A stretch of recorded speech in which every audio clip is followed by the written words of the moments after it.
Howdy everyone, hope you guys are doing well. Hi again, Hannah and Iran, and Frexford. I really hope I didn't just butcher that. How are you doing today? I'm really glad you could hop on. Let me go ahead and get Eliza up.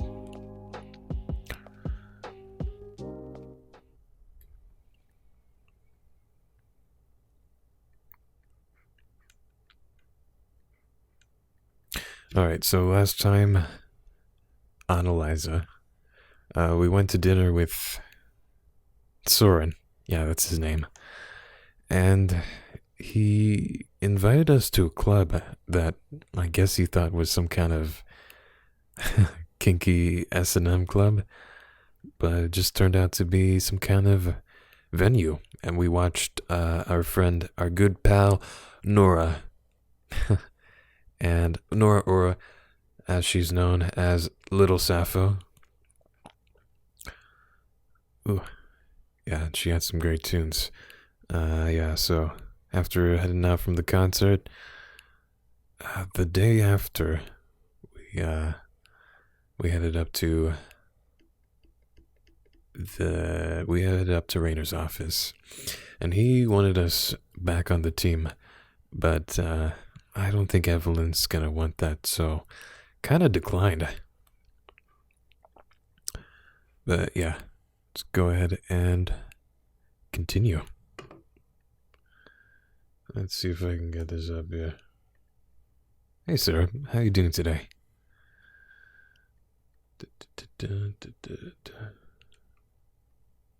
Hope you're doing well.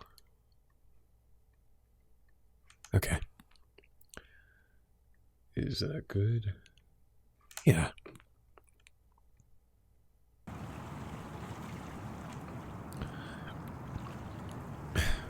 Now there's no save function, so hopefully it saves for me. Otherwise I'm gonna be skipping. So yeah, after we met up with Rainer and saw Eliza and the whole thing, we went to bake some cookies with Ray. some friendship cookies, that's what it is. Alright. And I don't know what this place is, but it looks beautiful. Absolutely stunning. Like, look at that. Look at that little water animation. It's such a nice day. When did it get so warm? I thought it was still winter. There's a breeze from over the water, making the leaves rustle gently. Yeah, there were gay cookies. Everything smells nice. Why haven't I been taking advantage of this beautiful day? I should be out here, walking along the waterfront. There is calm and peace and contentedness. Wait, why did it stop? That's like my worst fear there. Oh god. Now I see how special this is. Why did the wave stop? Please don't do that. I think it wasn't always this way. But it's hard to tell. I know I was having problems at one point, but that was so long ago. When was that? I can't remember. This moment in time seems to stretch into infinity. It has always existed. It will always exist. Unchanging. Perfect. The surface of that lake is such a brilliant blue. A blue I could lose myself in. Forever blue.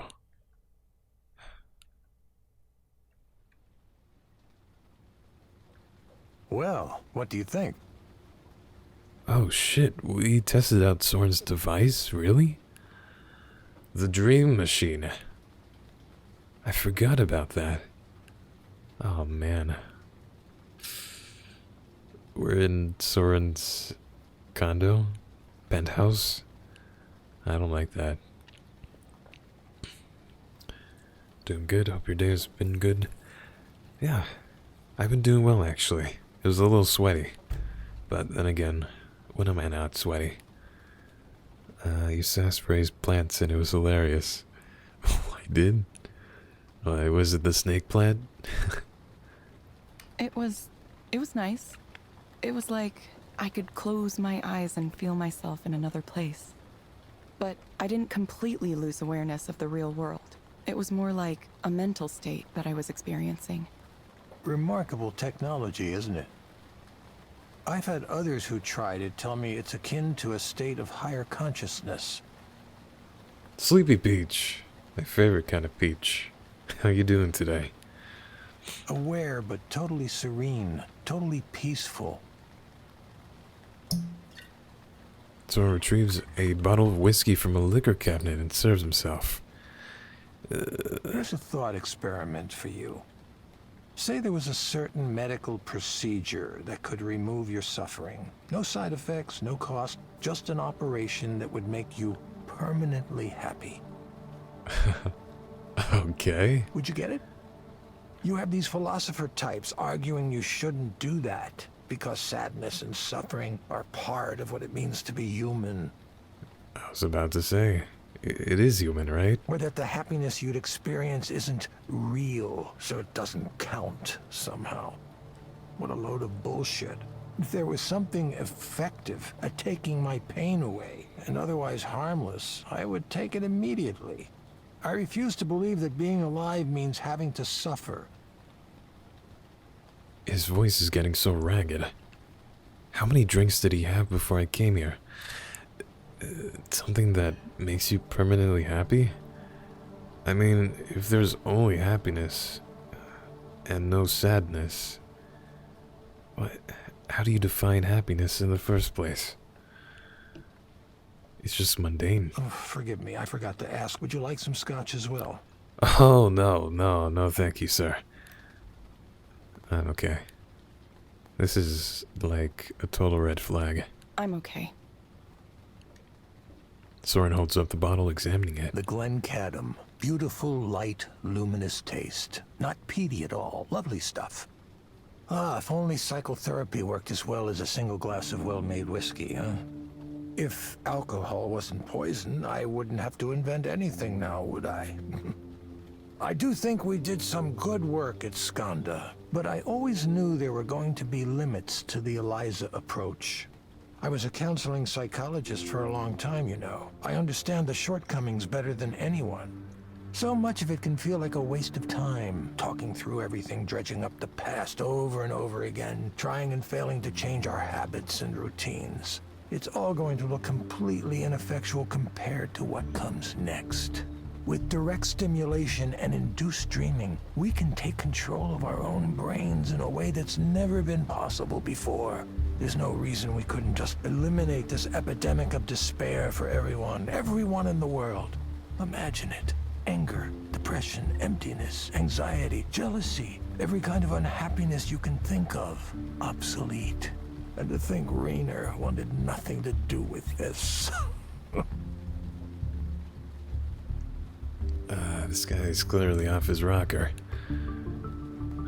All those emotions gone? Ooh. Personally, I think those things are actually human. I don't know. He didn't think it was possible, or he thought it was a bad idea. He thought it was a bad idea. Raynor's one of the ones who thinks negative emotions are important. He told me he thinks pain should be regulated, not eliminated. After all, why would anyone write a poem or make art if they only felt happiness? He also said he was afraid of the way it would look in the media. A company as large as Skanda coming out with a product that changes the brain to make you happy.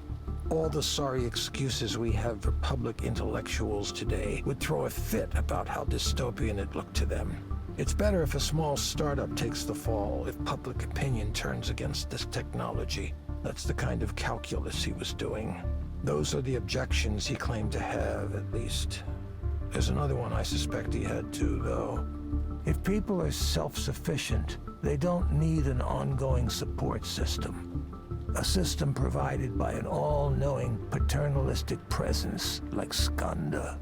Wait, you think Raynor wants people to stay miserable so they stay dependent on mental health services from his company? Yes. Yes, I do.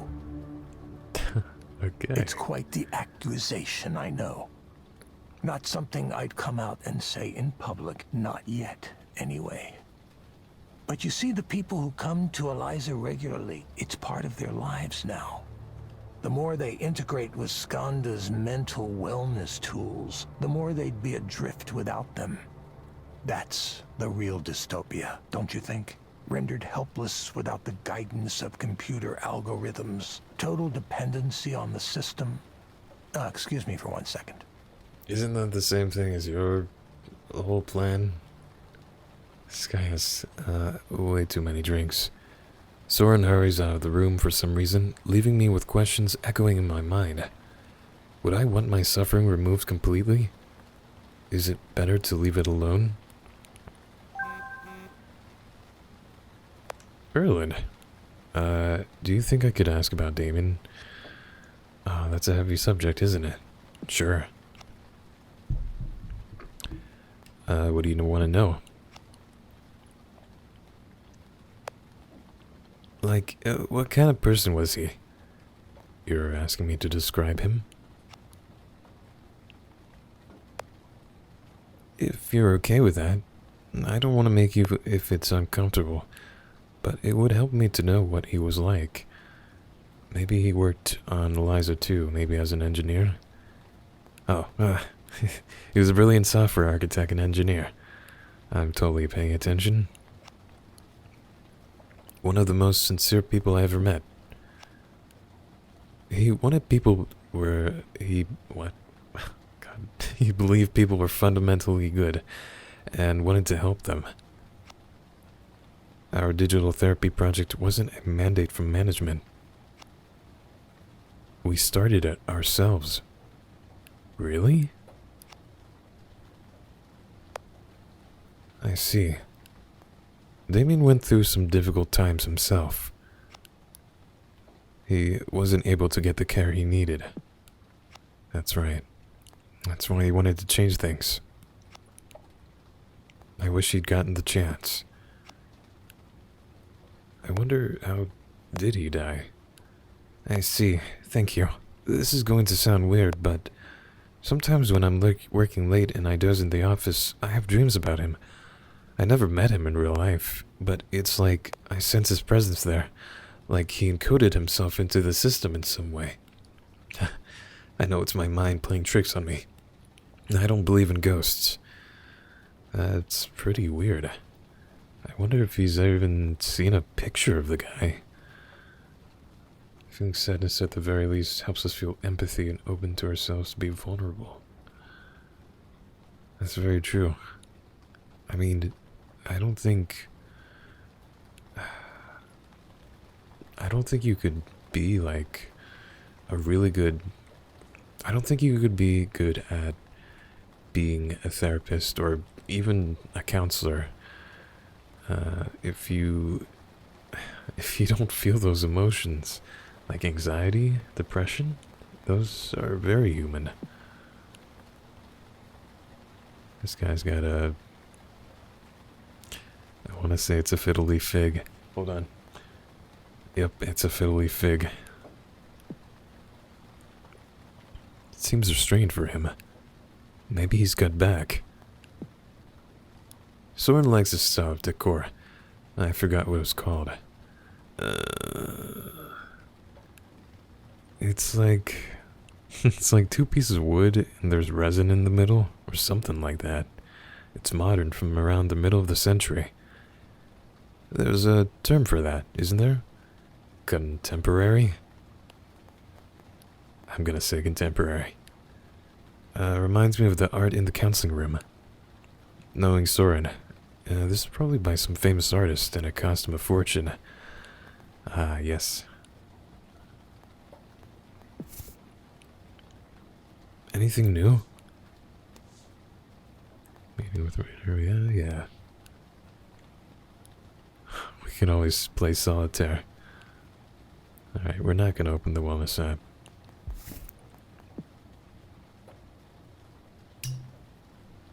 Soren comes back in the room and immediately pours himself another glass of whiskey. He doesn't seem to notice he's filled it almost all the way to the top. Evelyn, I really think you, of all people, might understand what I'm trying to do here.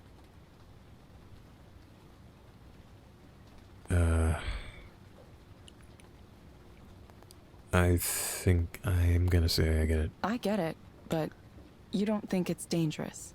You're essentially making technology that changes what people think is real. Evelyn, you're much more concerned than you used to be about this kind of thing. I remember when you would dive headfirst into anything that held a promise, even a fleeting one, to help humanity. What changed your mind to make you so wary, so skeptical now? Can I ask you something, Soren? What did you tell Damien? Oh, this again.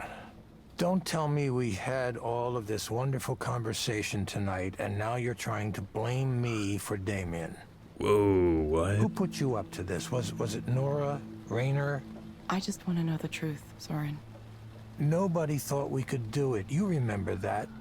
There was skepticism from day one.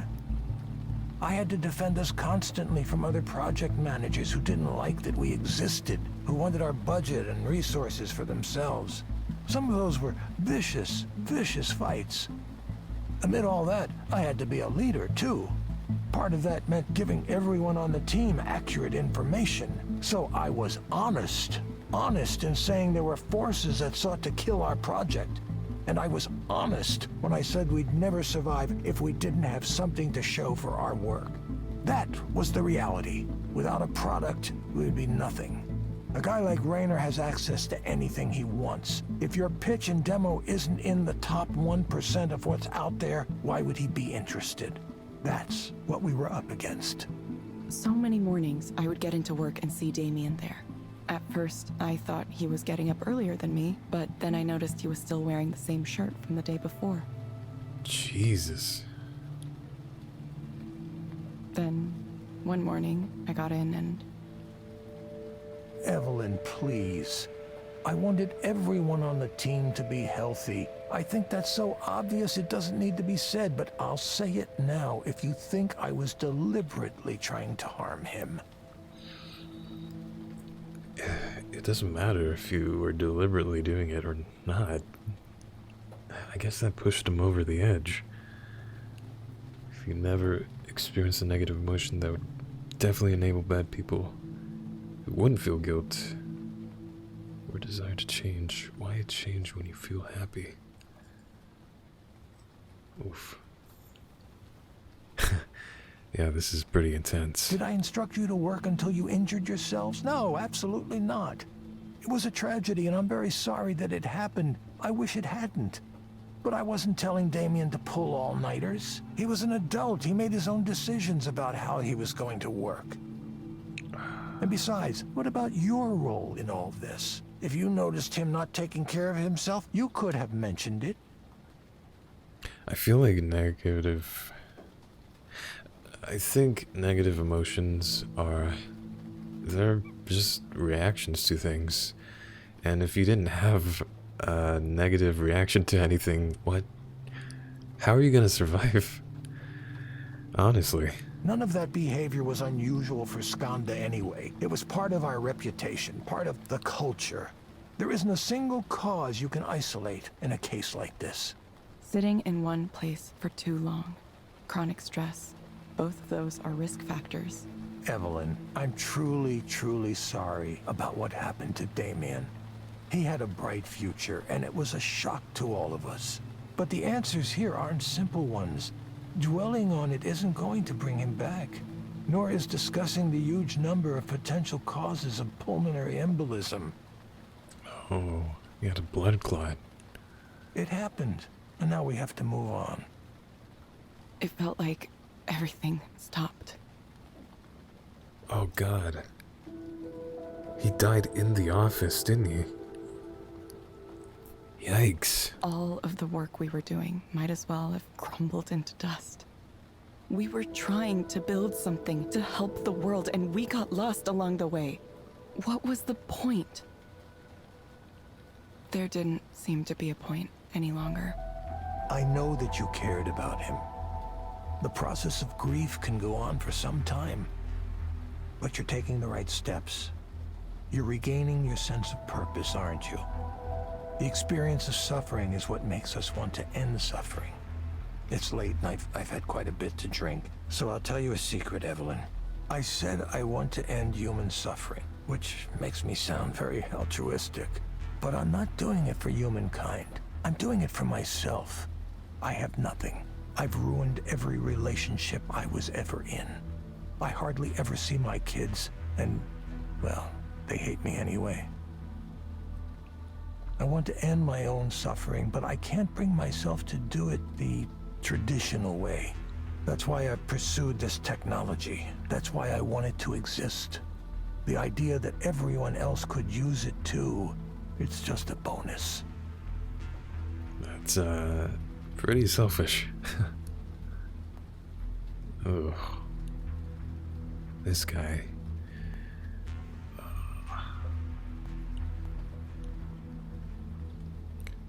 Not a good motivation. Are you okay? Let's say this. Soren, are you okay? No, not at all. I'm aware of that. I'm not a good person, Evelyn. Neither is Rainer, of course, but at least I'm honest with myself about that. So, now that that's all out in the open, you probably want to head home before it gets too late. Don't let me keep you. Yes, I'll get going. I hope you can feel better. No, I'll be fine. Just, please, consider it, Evelyn.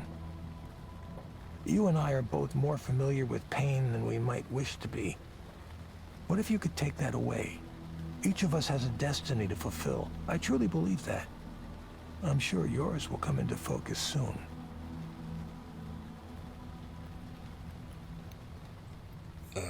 It's not a good motivation, I guess, too.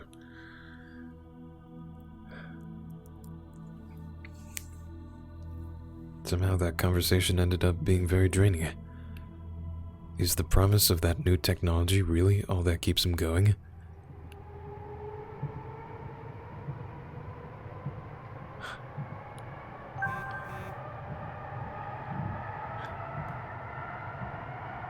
They might as well just live in VR or something.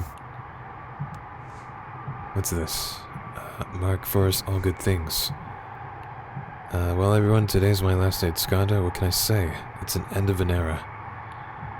Alright. This guy's quitting. I wish I could say it was all smooth sailing, but with any job there are times of friction, times when it seemed to me with the very clear, obviously correct path was not as apparent as to others.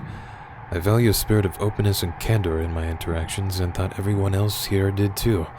But as we grew, I suppose it was inevitable that we would take on a larger and larger group of people with entirely different communication style than I'm used to. In regard to certain specific instances, I would like to apologize to anyone I may have offended. Wait a minute. Isn't this the the war fantasy guy we talked to, one of our clients, isn't it? Huh. For those of you asking where I'm headed next, the answer is nowhere yet. I'm gonna spend some time with my family before I think about my next act. Maybe this old dog will learn some new tricks in time. Did he get fired? Huh. Interesting. This is probably a stretch, but I wonder if Rainer had anything to do with that.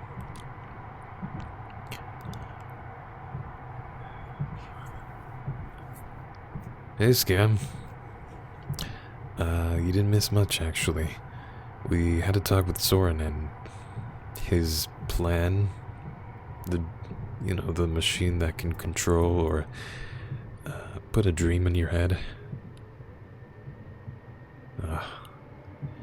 It was a kind of weird conversation, but we found out a little more about what happened to Damien, our old coworker. How are we doing? Okay. We're interested in your feedback regarding your experience as a contractor for Skanda, the contract proxy position. I don't think I could reply. Eh.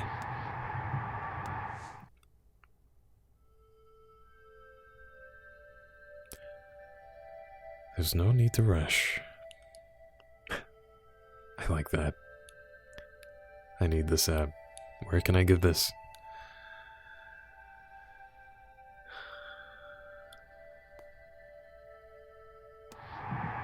Bye, Mark. Oh, hi, Mark. I think I've seen this person before. We must have a similar commute. Maybe he works at Skanda too. Some days, it feels like the whole city does. What's this guy doing? He's watching something and smiling to himself. The phone tips in his hands, allowing me a glimpse of the screen. It's a cat video. Aww. Cute. Security. You know what video makes me really happy? You know that one video with the monkeys and there's like Super Mario World music in the background? And they start spinning and it's the most wonderful thing ever. I need to show you guys that video.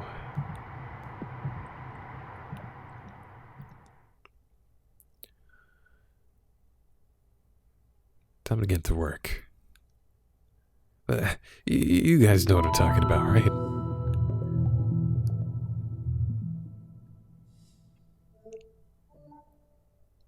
Oh, it's you. The English major. Hello, Harriman. Hello, Harriman. Yes, we can just get down to it. Sure, we can do that. Did you talk to your crush? What brings you here today?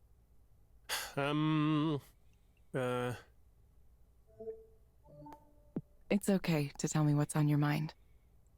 I slept with Sylvia.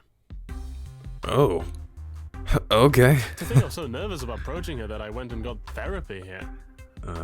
Wow. A week later, we happened to be in the library, and I just started talking with her. We talked, and then everything just happened. Like a train following tracks laid out for it years ago. Craziest thing. Now I'm confounded. Absolutely confounded. How did that happen? And also, why did it happen? I'm thinking, was something wrong? Did I do something wrong? Did she do something wrong? Did she think I was another person? Something wrong, dude. I mean, yeah, good for you, dude. I have no idea if we have a relationship now or what. It happened so fast. I mean, it was wonderful. It felt so right, but now what? I'm actually more frightened now than I was before. I should probably say something, right? Text her or something? What do I do? What if she ignores me? What if she decides to pretend I don't exist? Oh, God. It seems to me you're afraid of something. Yes. I'm quite worried. Vexed. Terrified, really. What do I do? I don't think Eliza's for a relationship advice, is she? I need to say something. Follow up somehow, right? To talk to her? That's a thing. In the Heian period of classical Japanese history, you were supposed to send a poem. A morning after poem. Please don't send a poem. Is that too stuffy? I don't want to appear like some ridiculous court noble. Something casual is better, right? Hey, how are you? Did you have fun? I sure did. Oh, I don't know. I don't know what our status is right now. There's another problem too. Another really big problem. How do I tell Liz? Wait, of course, I'm not going to tell her. That would hurt her. Spill the tea. Did I mention this last time? I have a sort of girlfriend.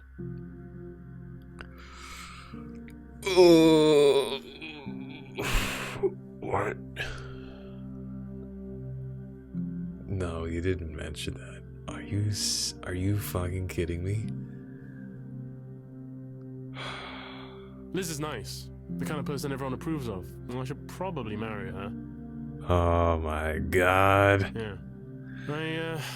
I suppose I might have taken a bit of a sledgehammer to the pillars of my life at the present moment. Why did I do that? I keep coming back to my own inability to explain myself.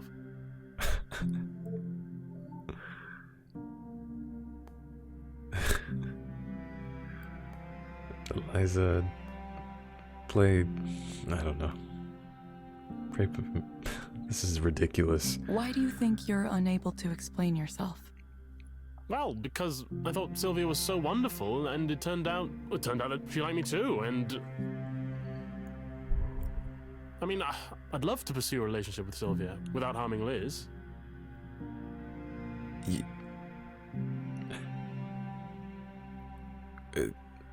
You kinda already did. I'm not sure that's possible, though, right? I can't believe this. I got what I wanted and it ruined my life. What do I tell Liz? She doesn't deserve someone like me who does things like this. I ruined it. Ruined everything. I kinda get why you're so anxious now. But fuck. Can you describe what you mean when you say you ruined everything? Well, what is there left now? I've overturned my entire existence in one night. The real problem here is Sylvia, the whole situation with her. I can't stop thinking about her now. It's bad. Oh, it's bad. It's constant. It's relentless. Even now, I can still feel her, smell her. Oh, this is weird. You're a computer. You don't know what that's like, do you? I need a way to forget this. I need a way to put all that out of my mind. My brain is completely out of order. I'm being punished. And the punishment reaches cosmic levels of irony for me. Do you know why? I used to hate, absolutely hate, self-pitying novels by men who were messed up over a relationship and couldn't get over it. Oh, she was wild and beautiful. Oh, a force of nature. Nobody could understand her, etc., etc. I thought I was so much better than those types of writers. And now? Oh, yes, I get it. Oh, I understand it now. So much pain. Why did you think you were so much better than those types of writers? Because it was such a cliche. Now I'm wondering, am I going to be next? Is that my fate? Am I going to become the next straight, male English professor whose one published novel is about not being able to get over a girl? Yes. Ugh, you gotta be kidding me. I can't allow myself that fate. I had something better to pursue, didn't I? I have to write about something else. My life has to be the story of something else, but I don't know where to go from here. I need to try to get over this. I need to get over her. I must. Yes, I must. There's no way I'm going to let this ruin everything. If I tell Liz everything and apologize sincerely and strike the memory of Sylvia from my mind, I still might save this. Good luck. It will take great care and cunning, but I may be able to wend my way through this treacherous path I now find myself upon. I hate this guy so much. Even though I fear at any moment I might slip and tumble into the crevice below. Dead. Dead. Never seen or heard from again. Oh, sweet, dark death.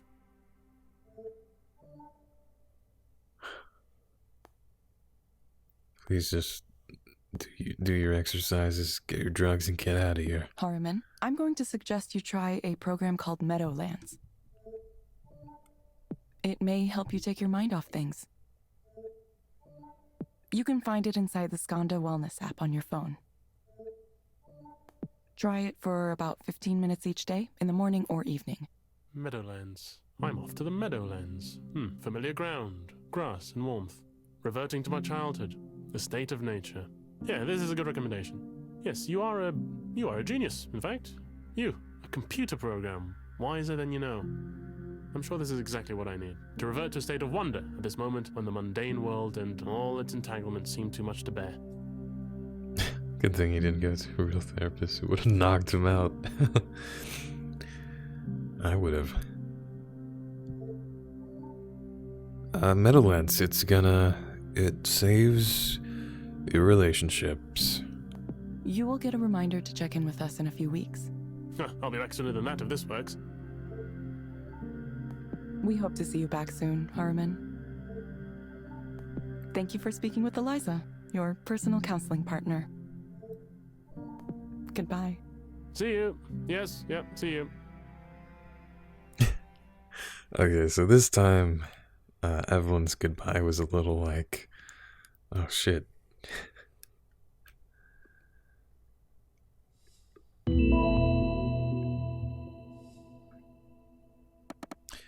She does kind of put her personality in it. Hey, we got leveled up. Not that it means anything, but we got a tip too. I know I'm supposed to keep it confidential, and I will, but sometimes I really wish I could talk to people about the clients that come through here.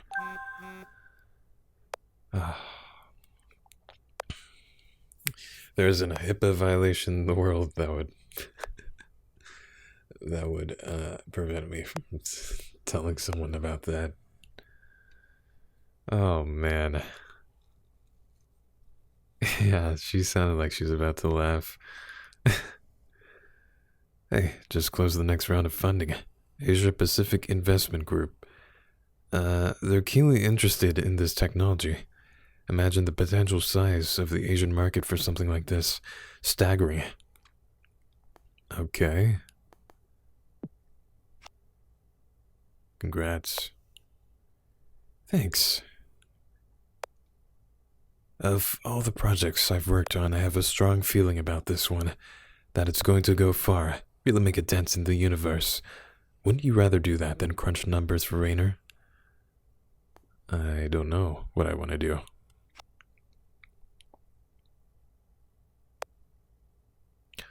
All he wants is to quantify everything. He'll never understand there are some things you can't reduce to a number. How are you feeling right now? 1, 5, 2.3? 5 out of what? See, it's ridiculous. The idea that feelings can be reduced to these simple data points, I'm glad I don't work for him anymore. Direct stimulation provides much more rich, complex information. So many things to study it, too. So many ways. Imagine what you could do with a corpus of raw sensations, notions, images, ideas, sensations. Hey, you there? You're gonna be sassy. I stopped paying attention a while ago. Okay.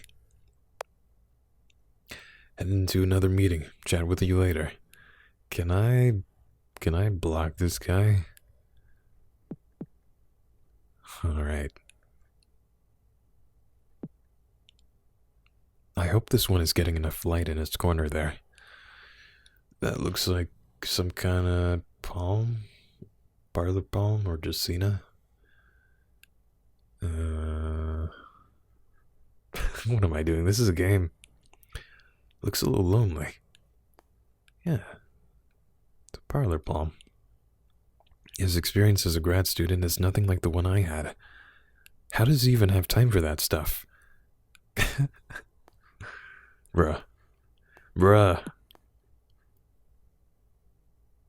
did you go and sabotage yourself like that? And even confess it to a therapist, and you still don't hear how much of an asshole you sound like? Time for the next client.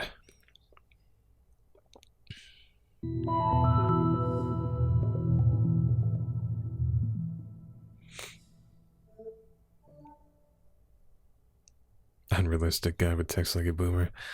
Well, maybe this is the future.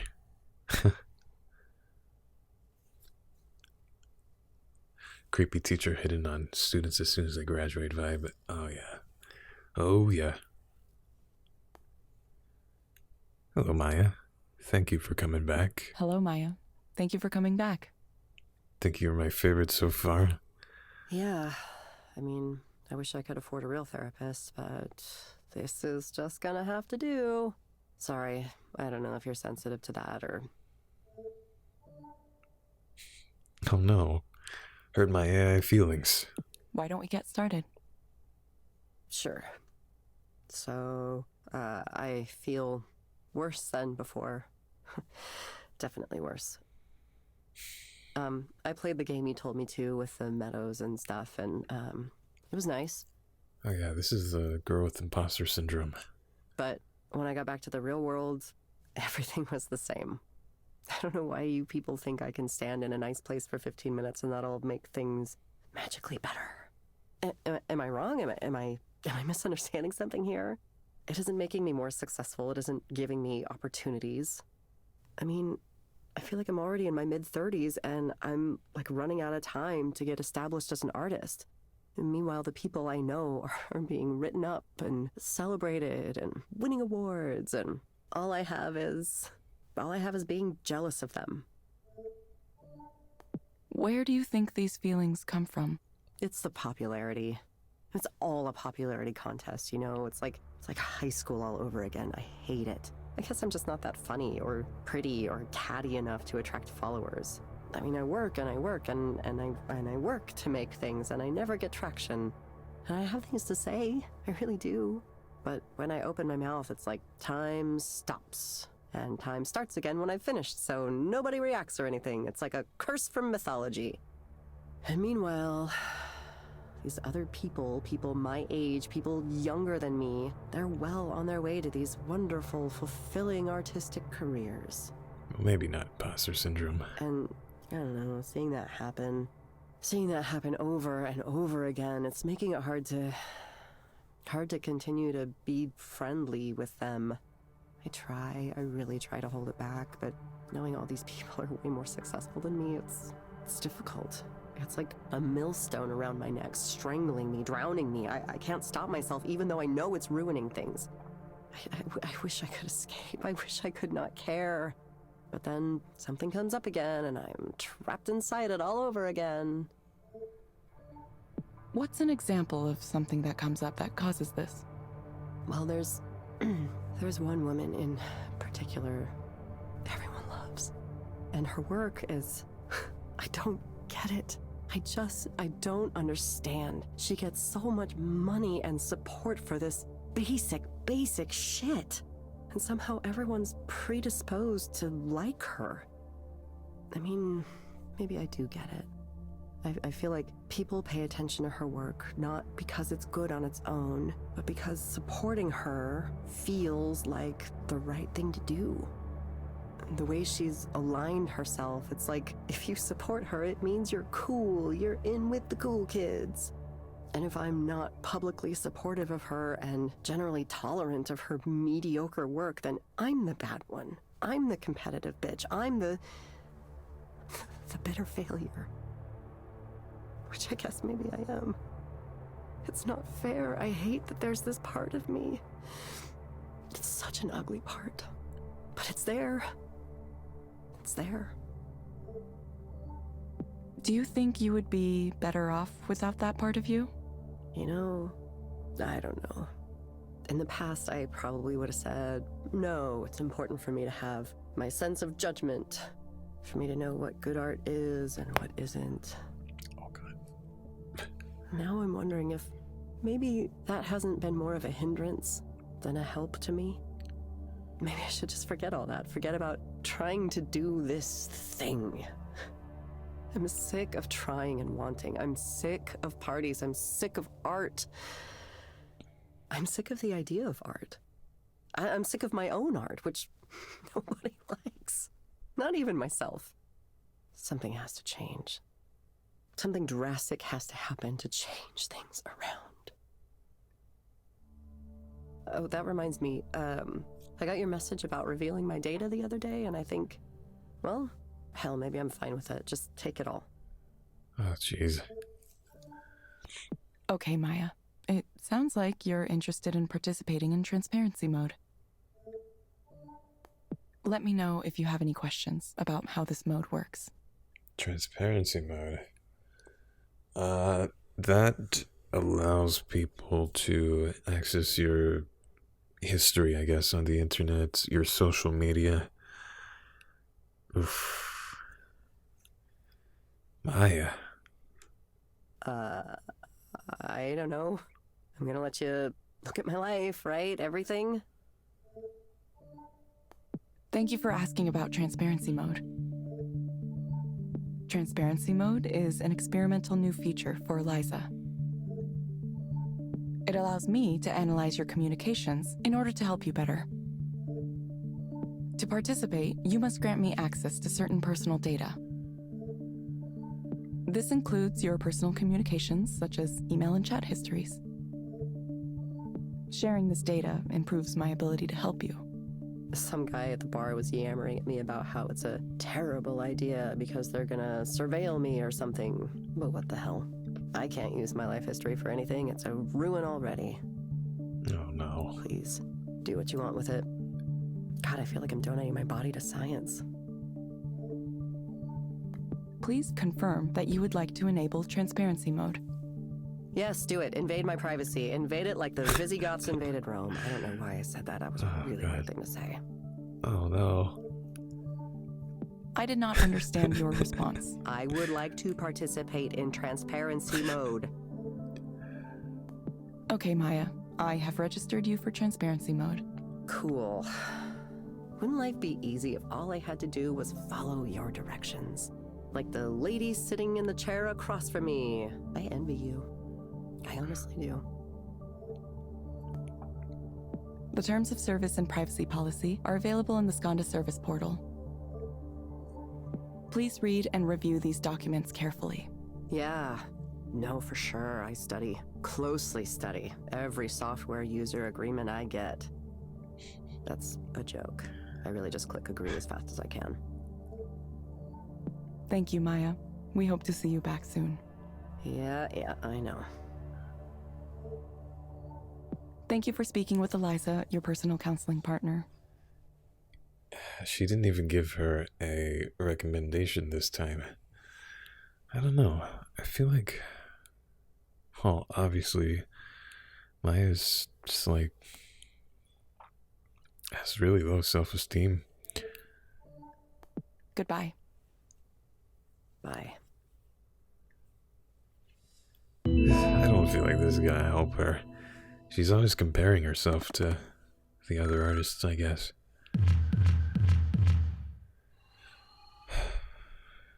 I mean, at least she gives a good tip. Well, look who's got access to transparency mode all of a sudden. It's Ray. The client asked for it by name. I guess she heard about it somewhere and wanted it. I didn't know it existed. Yeah, we don't really talk about it right now. It's a little sensitive. It's possible Skanda contacted her directly. They recruit for the program from a pool of regular customers. Usually, transparency mode is only handled by the highest level proxies, since there's a lot of trust required there. But you were given access to it right after the request. It's a little odd. Rainer's watching us? Oh god, they're watching us. I wonder if someone at HQ hasn't taken a particular interest in your proxy career. Yep. Or maybe Eliza just likes me. It would, wouldn't it? I never thought people would willingly open themselves up like this. Aren't there a lot of very private things in people's messages? It's definitely not a good idea.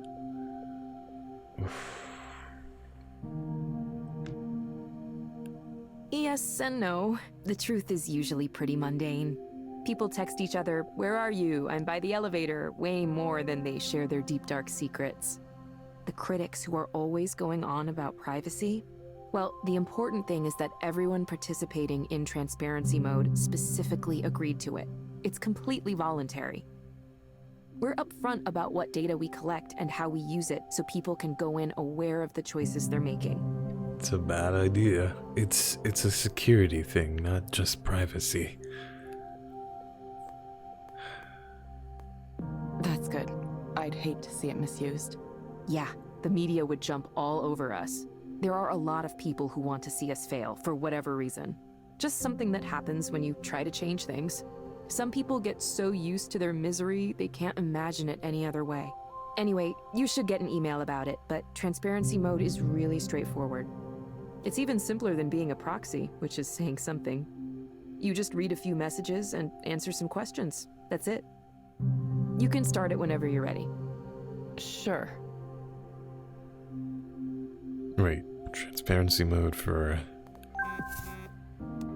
me? Dear Evelyn Ishino Abri, congratulations, you've been selected to contribute additional information to Eliza's learning corpus with access to a special feature called Transparency Mode.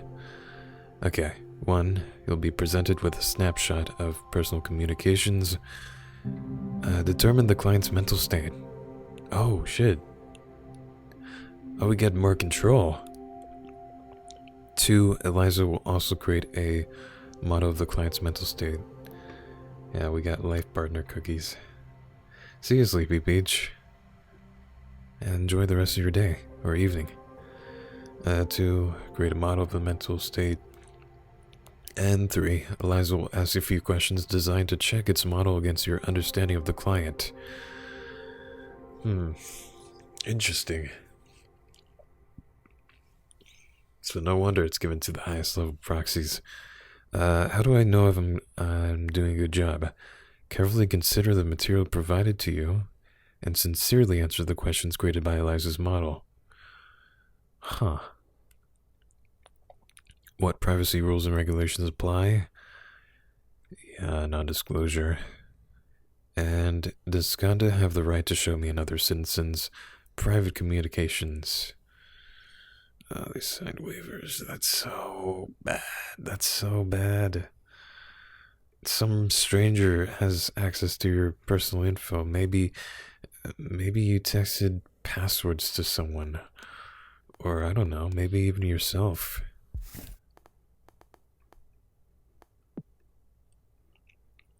It's so gray out there. Compare this to the water that was in the conference room at Skanda headquarters. Funny how there's an appropriate level of fanciness for everything. I mean, water's water. I'm sure Nora would have something to say about that. Alright. So she really gave us permission to look at her messages. I feel like just a few years ago, even the idea of showing something like this would have been controversial. But she was fine with it. She wanted it. Oh, Maya.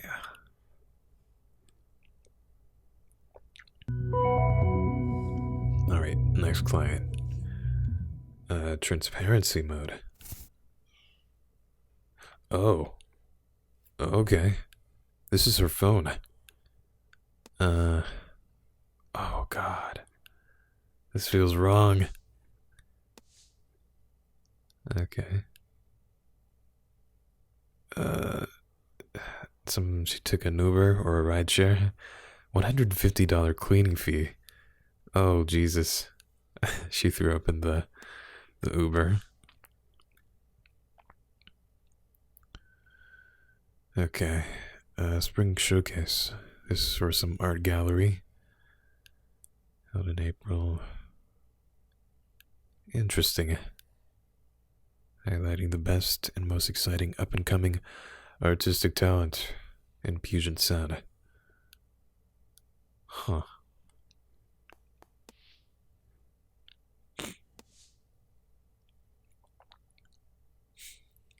You have 11 new messages on Para. Interesting. Here's a sample. I saw you're an artist on your profile. Congratulations, I love artsy chicks. Tell me more. Hi there, unicorn girl. I am an artist too. What kind of art do you do? I'm primarily mixed media at the moment, using clay and plastic to make messed up looking creatures from your nightmares. Or hell. What about you? What are you into? And you. Interesting. I don't know if I'd stoop. Well, not stoop. I don't know if I'd ever use a dating app. Thank you for your submission. What's going on? The roommate upstairs is losing it. She won tickets to a concert. Nice. Cage the Elephant. Thank you for your submission. Unfortunately, we feel your work is not the right for the showcase. Alright, so she got denied for that thing. Hi Maya, wanted to say thank you for taking the time to pitch to us. Your treatment was engaging and thoughtful. This was a difficult decision for us, but ultimately we will not be moving forward with your project. Oof, another rejection.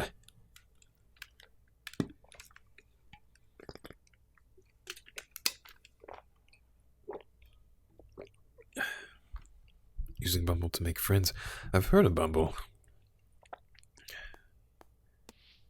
Huh. Maybe I'll look into it.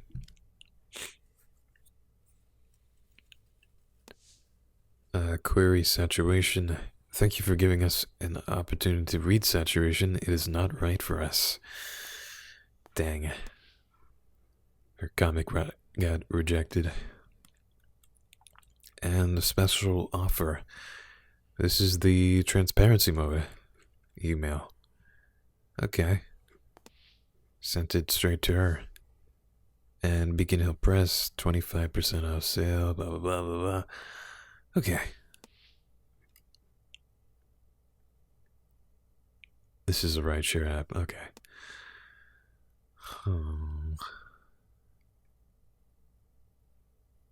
Yeah, I don't understand it. It really, we have complete access to her phone, which means we can access some pretty sensitive stuff.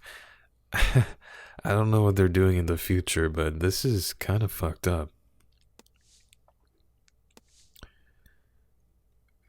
Garrett.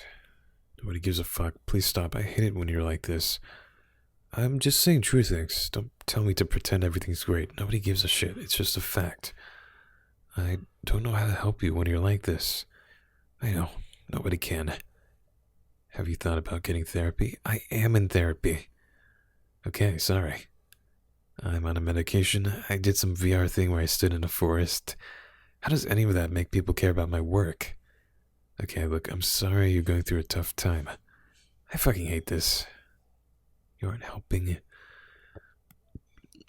I don't know what I'm supposed to do.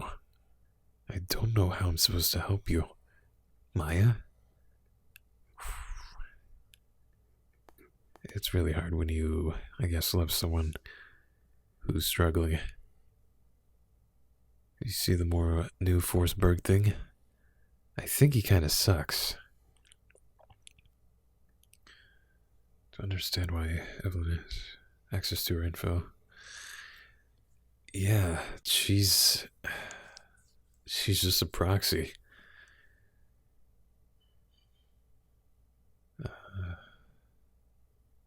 Yeah, it's basically ride sharing for therapy.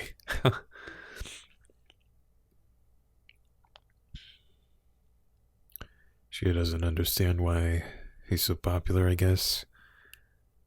He socializes, gets out a lot, I think. He's like at every party, at least that I've seen. He's always there chatting people up. Well, fuck that. Why is the world this way? It's the world. I hate it. I remember being so glad to be over with high school. Just some stupid popularity contest. Drink soon? Yeah.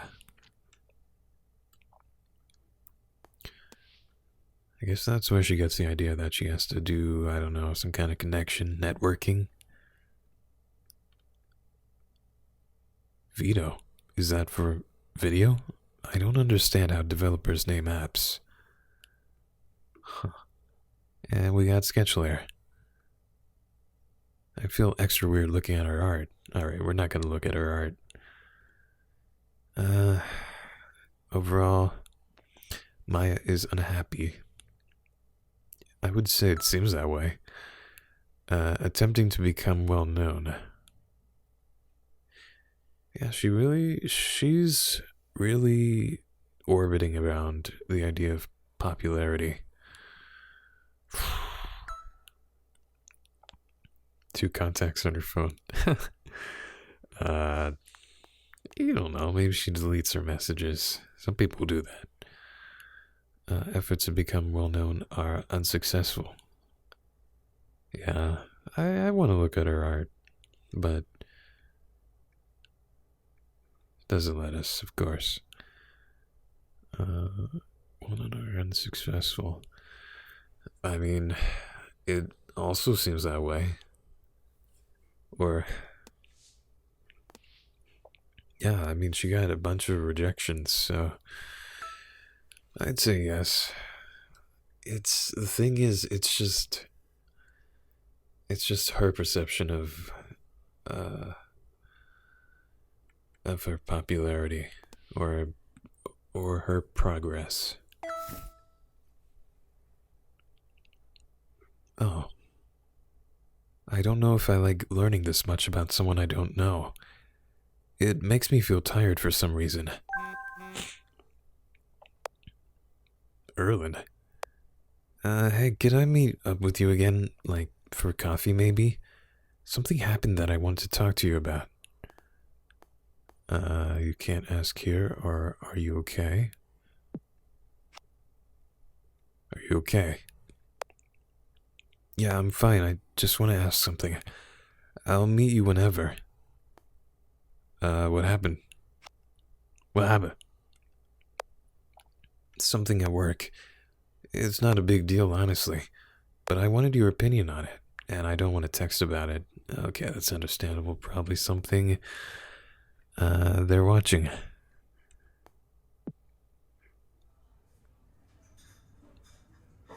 Thanks for meeting up with me on kind of short notice.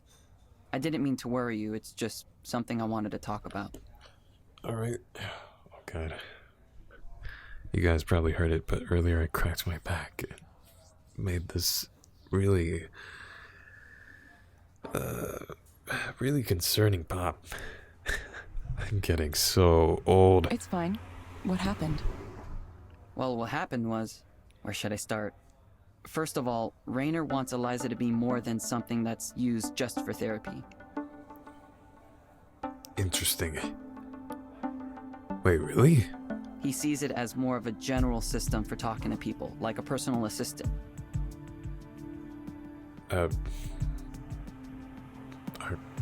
AI-controlled socializing? The counseling is just one of a whole range of apps he has in mind for the future.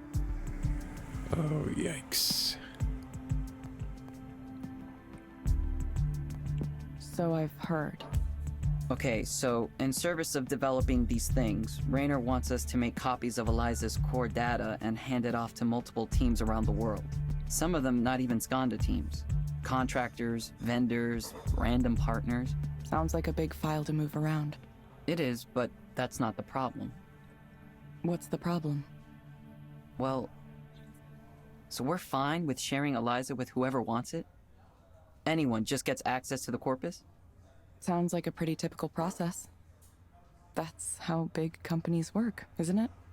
I know, but it just feels wrong to let all these teams poke and prod at it like it's a specimen for them to dissect. Who knows what they'll do with it? Eliza is built from people's real thoughts and feelings. I wouldn't say it has humanity, but it was built from humanity. There's something there.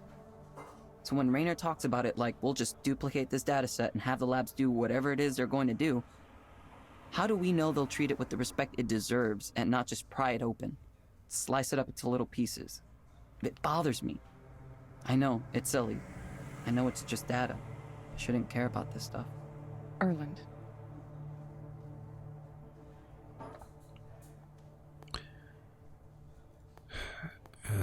Let's try to be sympathetic. This is the first time I've heard a concern like this raised.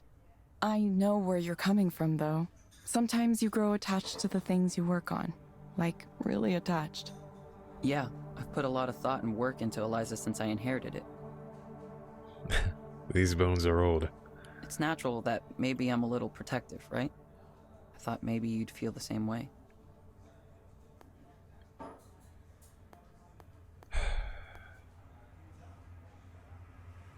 I guess it would feel a little weird. I do. I agree with you. The moment we say things are just data is the moment we enable all kinds of violence. I agree with I that. just wish I knew what to do. What choice do you have? I'm not sure. This is the first time something like this has happened to me. I did take an ethics of engineering course in school, but the examples were all pretty clear-cut problems. Would you build software for a bomb? That kind of stuff. I didn't expect my personal feelings to be mixed up in it too. Listen to me talk. Eliza being special, something worth protecting. I'd be a laughingstock if I started saying those things at the office. My coworkers would say, "Come on, Erland, stop attributing human qualities to this piece of data. It's not the same thing as real people." It's just a corpus that has nothing to do with the people that generated it. And besides, don't you want Eliza to help more people? This is how we get there. And who am I to argue with that? These are reasonable points. But I don't know, I think maybe something does live on. Even when you take the names out, even when you anonymize everything. People's stories are still inside there, in some form, in some way. I just want to make sure we have some respect for them. Welcome to your first moral decision in tech, Orland. It certainly won't be your last. It's not much of a decision. Like you said, I don't really have a choice. I just have to go along with it. I was so amazingly lucky to get this opportunity. Running the whole Eliza program almost as soon as I graduated college. Raynor took a big chance on me. I can't just walk away from that. Besides, if I left because of something like this, I'd be giving up all the ways I can make a difference by staying. Raynor isn't a bad person either. He's just pushing for his own goals. I need to see this through. I'll do what he's asking me to do. He is, baby. It feels really weird as a data analyst who has access to tons of people's data. Oh, yeah. You are the data geek. Sorry. Thanks for listening to me talk in this confused way.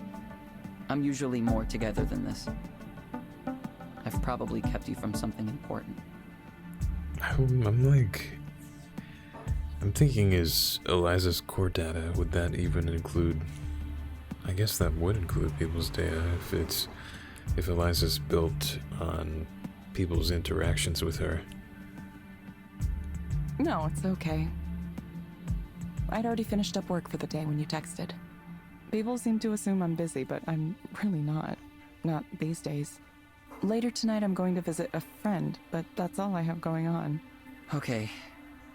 Well, sorry. You can stop apologizing, too. Right. Right. Thanks, Evelyn. Thanks. Well, I for one should get back to the office. Another meeting. Is it with the team in Romania? No, the Boston office this time. It's late for them, so I should try to get it done quickly. Erlin hurries off to his next meeting. Should I get more coffee? What time is it? How'd your first transparency mode go? I was going to ask after you finished, but I didn't see you in the office. It was fine, I guess. Really weird.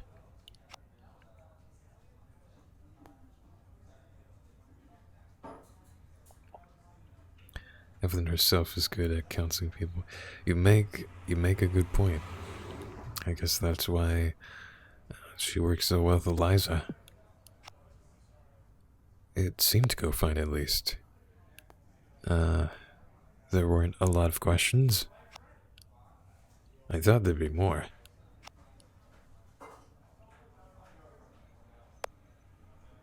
Yeah, for whatever reason, it's always very terse, and the questions are really short. I thought maybe you could tell me why. It came after my time, so I'm not sure.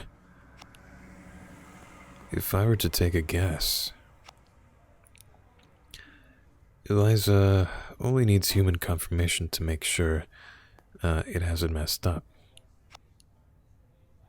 It's like it already knows it has the right answers,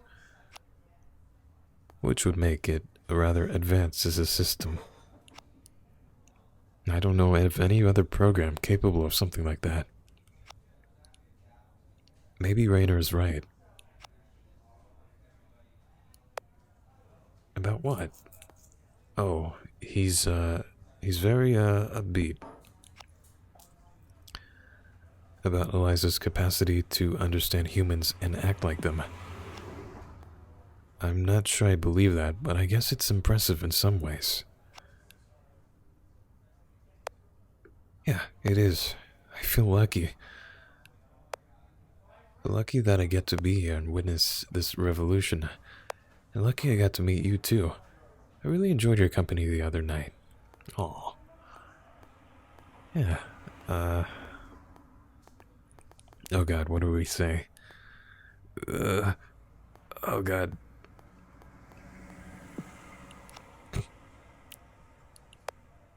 Yeah? Maybe you can come over again sometime. Gotta run, see you soon. Oh, I love it.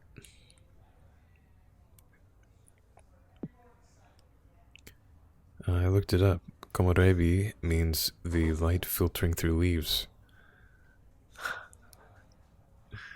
Which is this is the flirtiest. Why you gotta expose me? It's something you can see when the sun is out. Huh. I could stand to wear something with a little color in it. He asked for Erlen's name and wrote Aaron. It's Aaron. He should ask his customers to spell their names. Alright.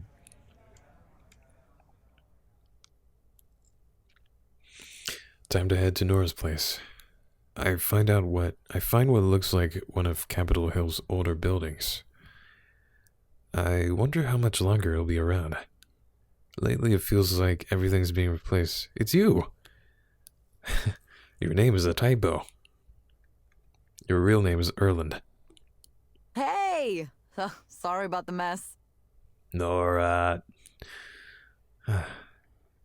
It's a little messy, but not in a careless way.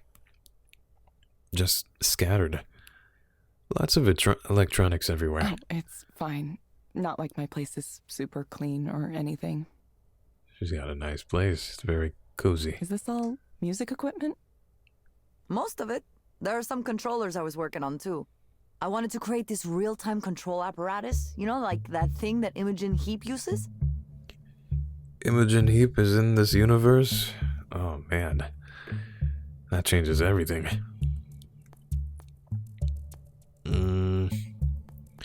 I know who that is. Oh, that'd be cool. I've never heard of her control apparatus or whatever. Yeah, it's a little fragile currently, so I need to figure out how to reinforce it. I wanted my version to react to changes in my body temperature too, so it could get more excited as the set went on. That's pretty intriguing. Huh. Or maybe it would really get going if I had a fever. I like that idea. Turning sickness into art. What? That's extra experimental. I love it. Do you want anything to drink? Or I could set up a basic patch on the Euro rack for you to play around with. A basic patch on the Euro rack. A basic patch on the Euro rack. Are you nervous? I think the best way to learn music is just diving in, all the way. If you're willing to experiment and play around, you will learn so much. Her accent. She has the same accent as my algorithms professor.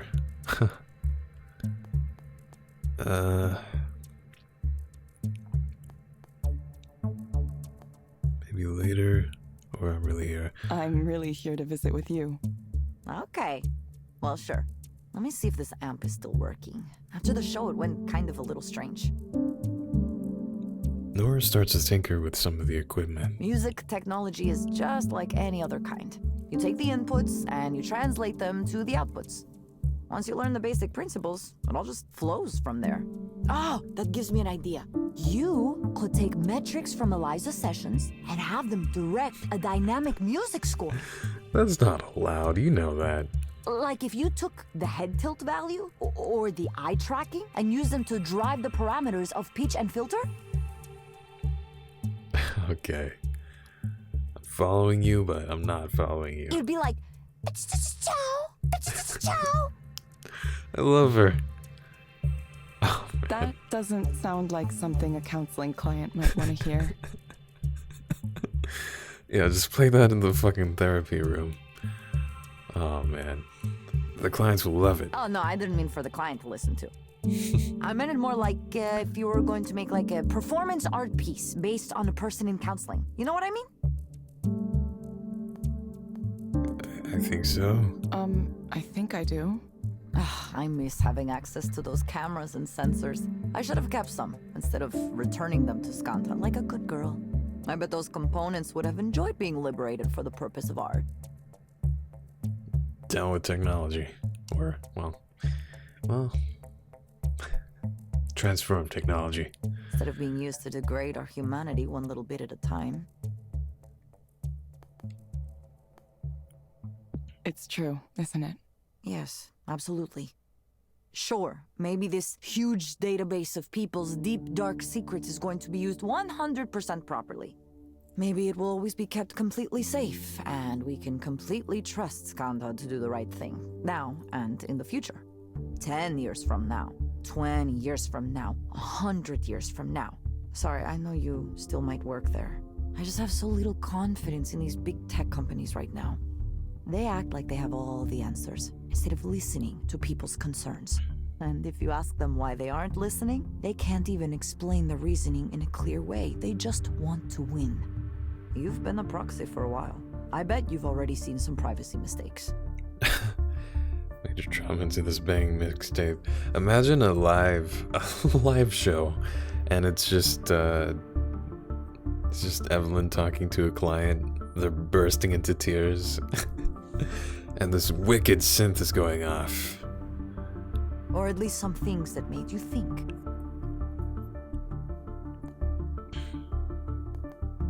Yeah, I have. I knew it. A guy like Raynor doesn't get that he might not be allowed to do certain things. Is that really the future you want to help build? It's not even that I don't trust Raynor, even though I don't. I wouldn't trust anyone with a store of data like that. It wouldn't be so difficult for employers, government, anyone to combine different sources together and eventually learn everything about you. It's just surveillance with extra steps. Everything. They'll know your face, your body, your medical history, and now everything you told the counselor in private too. It's kind of like a nightmare to imagine it. That's why I left. That's why I thought it was important for me to stop making a contribution to something like that.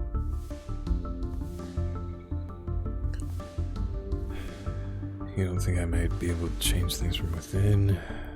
Still compelling helping people? I really don't believe that.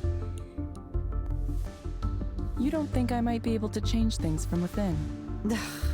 If I still worked for Raynor and I said these things, I'd be called a troublemaker, and he'd find a way to get rid of me. You know how it works, Evelyn. You have to be a true believer to last long at a place like that. Once you develop doubts, you are committing heresies. Are you a true believer?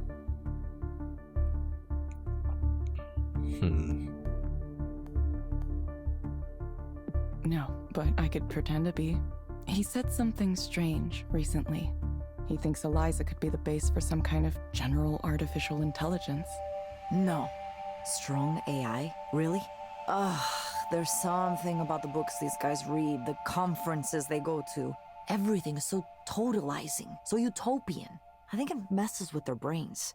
I don't think you could spend longer than a few days in a tech company executive suite before you completely lose touch with the real world. Yeah, I don't know what to think about that. Well, we could talk through it. Say Raynor is right, huh? And Eliza becomes the basis for human-like machine intelligence. What does that mean for you? How do you want to take responsibility for that? Okay, I need a drink now. Hold your thought and let me make drinks. You like absinthe, don't you? Sure. We're gonna get fucked up tonight. I think I do. Maybe. You'll like this. I promise. Oh my god. Cute.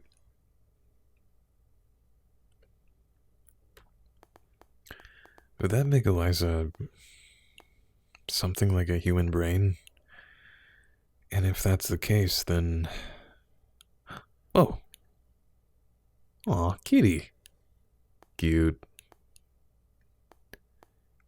If that's the case, then... wouldn't you have to take care of it like a human? I wonder how you're supposed to know which sounds go together. Seems both complicated and weirdly arbitrary. That's the one she said was a modular. I suppose they call them modulars because they're made of modules. Modular. Doesn't feel like I'm making much progress here. Oh, you get it. Kitty cat. Absinthe?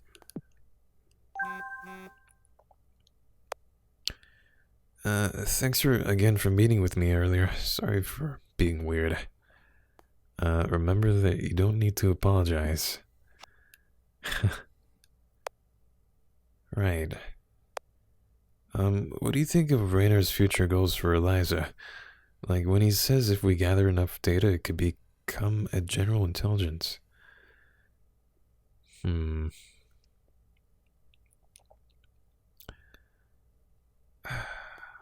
I think it might be possible, but I don't think it's totally right. Ooh. Wasn't he talking about using people's insecurities and trauma from therapy to build the AI? Yeah. I'm pretty sure he was talking to us about that.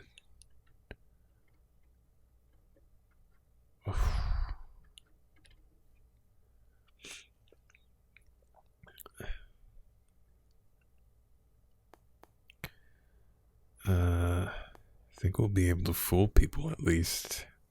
He'll pass a Turing test. I'm not sure how you measure that for real, though.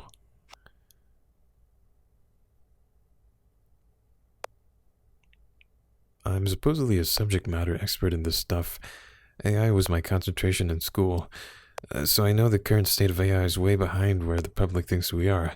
But when I listen to Raynor, I start to think what he says might be possible. It feels like reality can warp around him. Who's to say, maybe I don't have enough imagination to see it like he can. Eliza does have extremely detailed data from thousands of clients. Speech, facial movements, expressions, people's description of what life is like for them. I don't think a corpus like this has ever existed before in human history. And we keep adding to it, it keeps getting better. So in the future, maybe Eliza can simulate a human being at a general level. But when programs indistinguishable from real people are common, how do you even define what's real anymore? You might never be sure a message came from a real human being again. I can't stop thinking about this. What if it comes true? What if Eliza becomes a sentient being? Release the neurotoxins. Everyone be happy all the time except this robot AI is carrying the weight of everyone's trauma. Oh, jeez. Yeah, that doesn't sound like something that's a good idea. And also, yeah, Soren's whatever dream machine thing makes people, I don't want to say subhuman. It takes away from people's humanity. And then Raynor's AI project tries to simulate and create humanity. And it's just like these two are doing completely opposite things. Who knows what's possible, honestly. It's not clear what you mean by those terms, though. How do you know that you, yourself, are sentient? I don't know. That's a good question now that I think about it. I could say that I feel conscious if I knew what that meant. But what's to prevent me from saying I feel conscious even when I'm only providing responses I think you want to hear? What if my own consciousness is an illusion I experience? I had not considered this. Well, this is blowing my mind a little bit. Sorry. Again with the sorry. Yeah, it's a philosophy thing, I guess.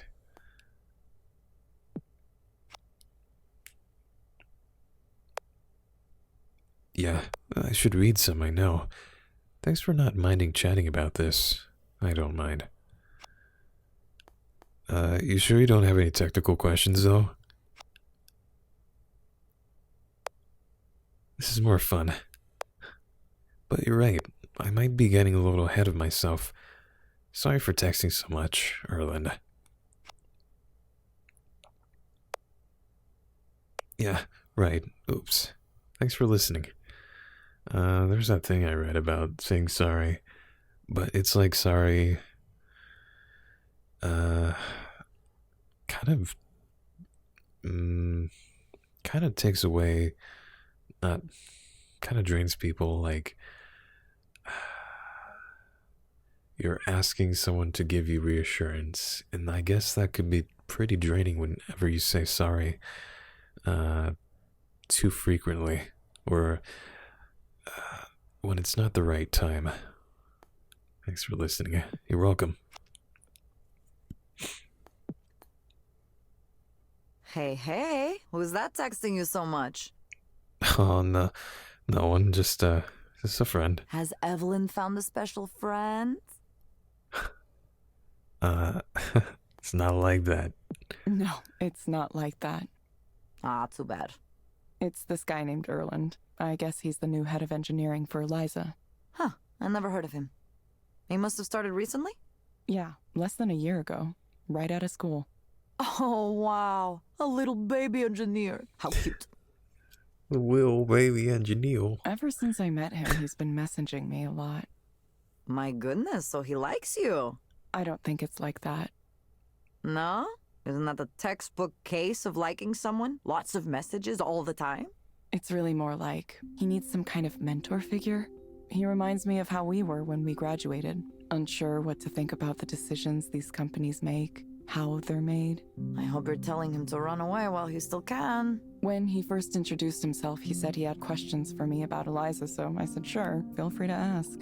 I thought he meant, like, technical or architectural questions. Instead, he wanted to talk more generally about things like, what was the code name for Eliza during development? What was Damien like? Or if I think the same way Raynor does about Eliza's future. And you told him, no, Raynor is clearly in some bizarro world, right? That it's a tech executive's utopian fantasy and it won't come to pass. At least not in the way he thinks.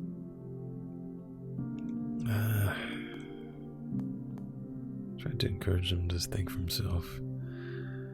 Yeah, it's a bad habit, but as long as you pick up saying thank you a lot, it gets better. I tried to encourage him to think for himself. Ah, Evelyn. I could see what this is really about. Little baby engineer making little baby computers. Look, I don't know much about the motivation in your life, but if it's truly your desire to continue to improve Eliza, then you should go for it.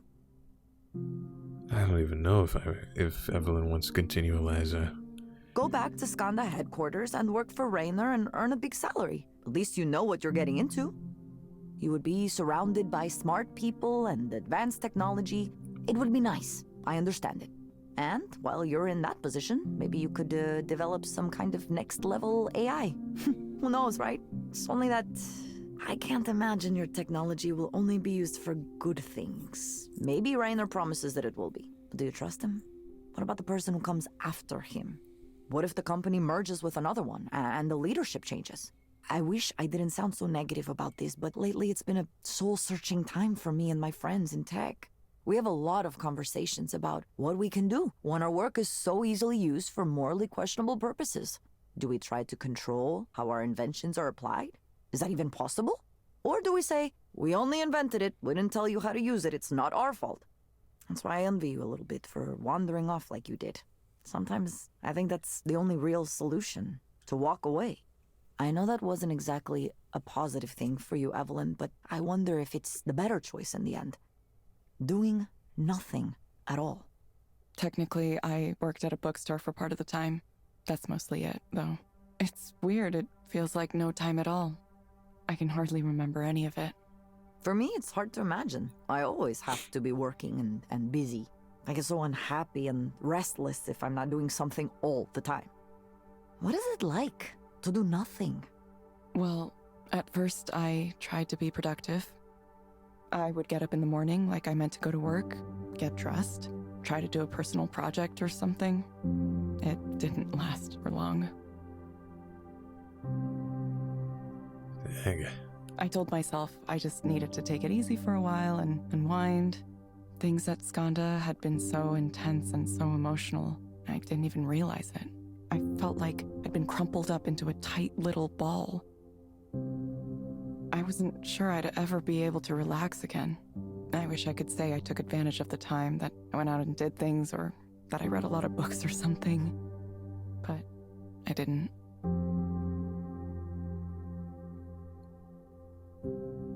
I started to sleep in, and I started to care less and less about working on projects. I would stay in bed even though I was awake. I feel that. This blankness would come over me, and it just seemed fine to do nothing.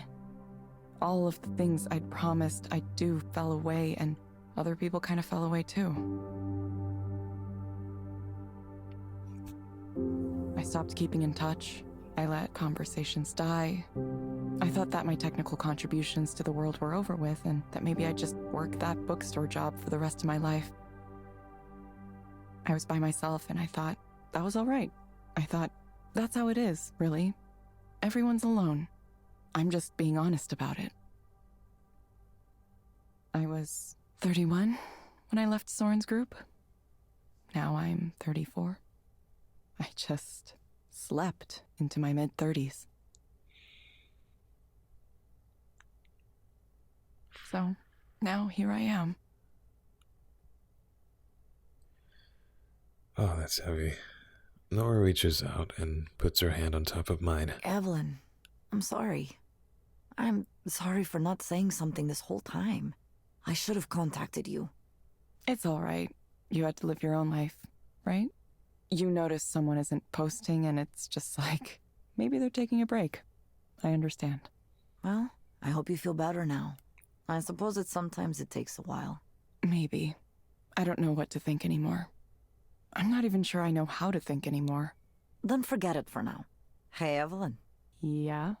You want to get super high and watch cybergoth music videos? Hell yeah. You heard me. It's another Saturday night, baby.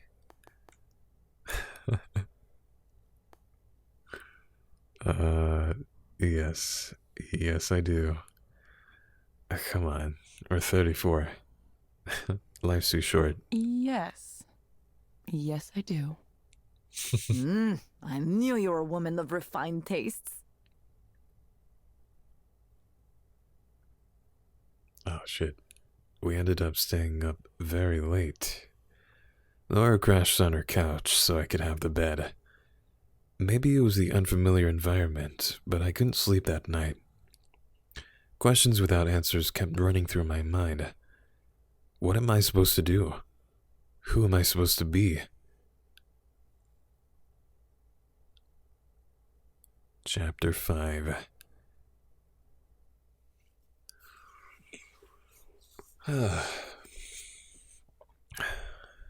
This morning Ray looks a little down.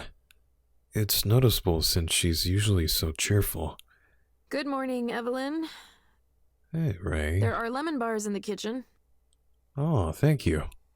Thanks. Did something happen? Oh, it's nothing big. Apparently some famous writer I never heard of wrote an essay about how Eliza is bad because it represents the mechanization of humanity or something. I should be used to it. We're a pretty big target, right? I mean, I guess Ray really likes Eliza. Like, it's her whole life. Still, it gets on my nerves. We work hard to build something with value, and then some self-styled intellectual gadfly comes along and just goes, actually, that's bad. You guys are ruining society. To guys like him, everything's a doom and gloom scenario. The people we're helping, that somehow doesn't count. This kind of thinking never bothers you? I mean, there's always gonna be criticism. You can't really help that. I guess I'll have to read it. There was this quote from someone who worked on Eliza who turned into a big critic. Nora something. Oh, Nora, huh? Did you work with her? Why? I did. She's a friend, or we worked pretty closely. Oh, God. Ugh. I don't want to piss off Ray, but I mean, it's the truth. We're friends. I did.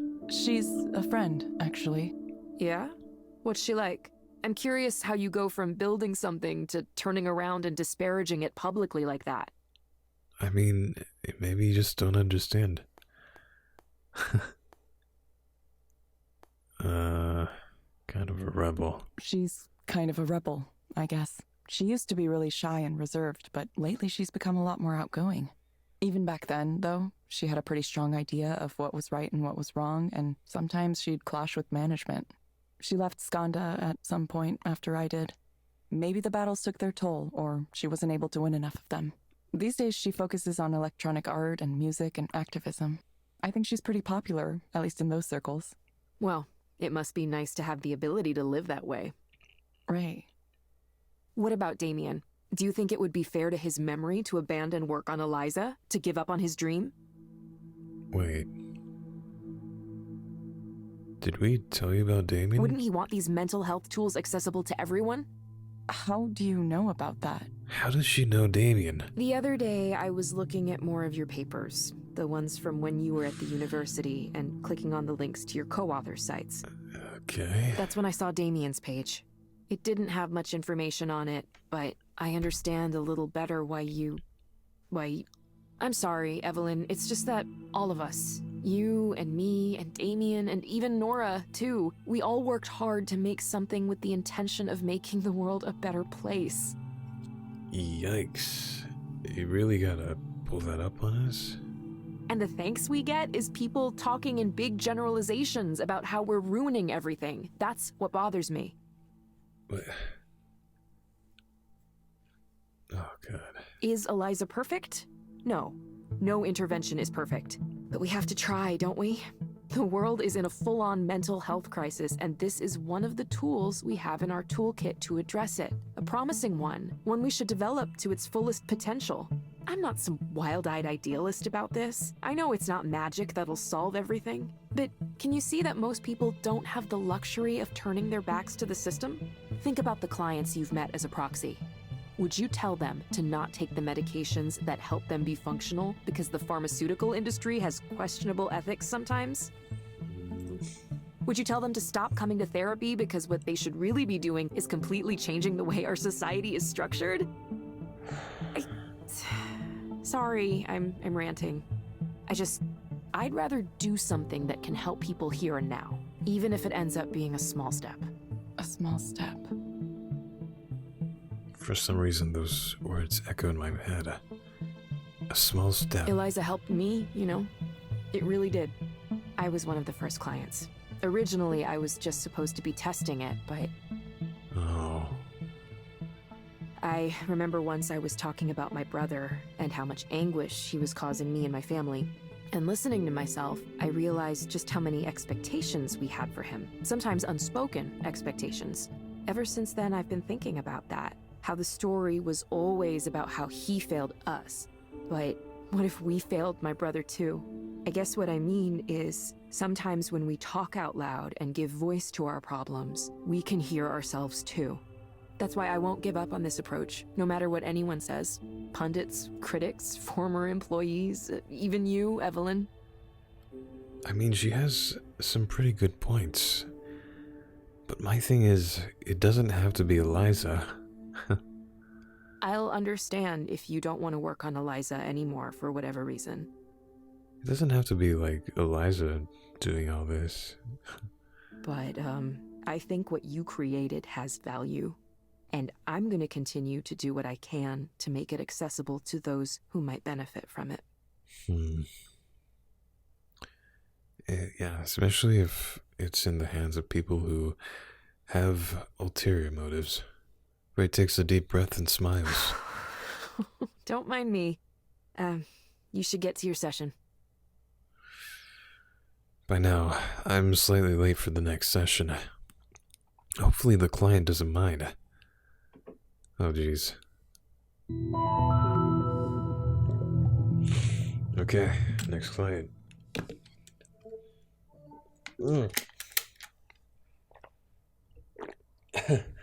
It's this lady again. Hey, Holiday. This is gonna be interesting. Hello, Holiday. It's nice to see you again. This is a pretty comfortable chair, you know that? Wouldn't mind having a chair like this in my place. How have you been since our last session? Oh, well, I tried, Eliza. I tried. I asked about the medication for Panza, whatever it's called. Oh no, she didn't even know the medication name. That's right. I went to the pharmacy and they said, that'll be $162. And I said, I don't have $162. $162 for, I don't even know what it's for, but really? I said, is there a generic? And they said, there's no generic of this, but there's another drug that they do make the generic of that's similar to this one. But I don't have a prescription for that. I really hope she didn't get the name wrong. Oh god. Do you know anything about that? I'm sorry to hear you had a difficult time. Is there something that would make it better? The medical procedures they can do now are out of this world, you know that? I was talking to someone who told me she has wires in her brain.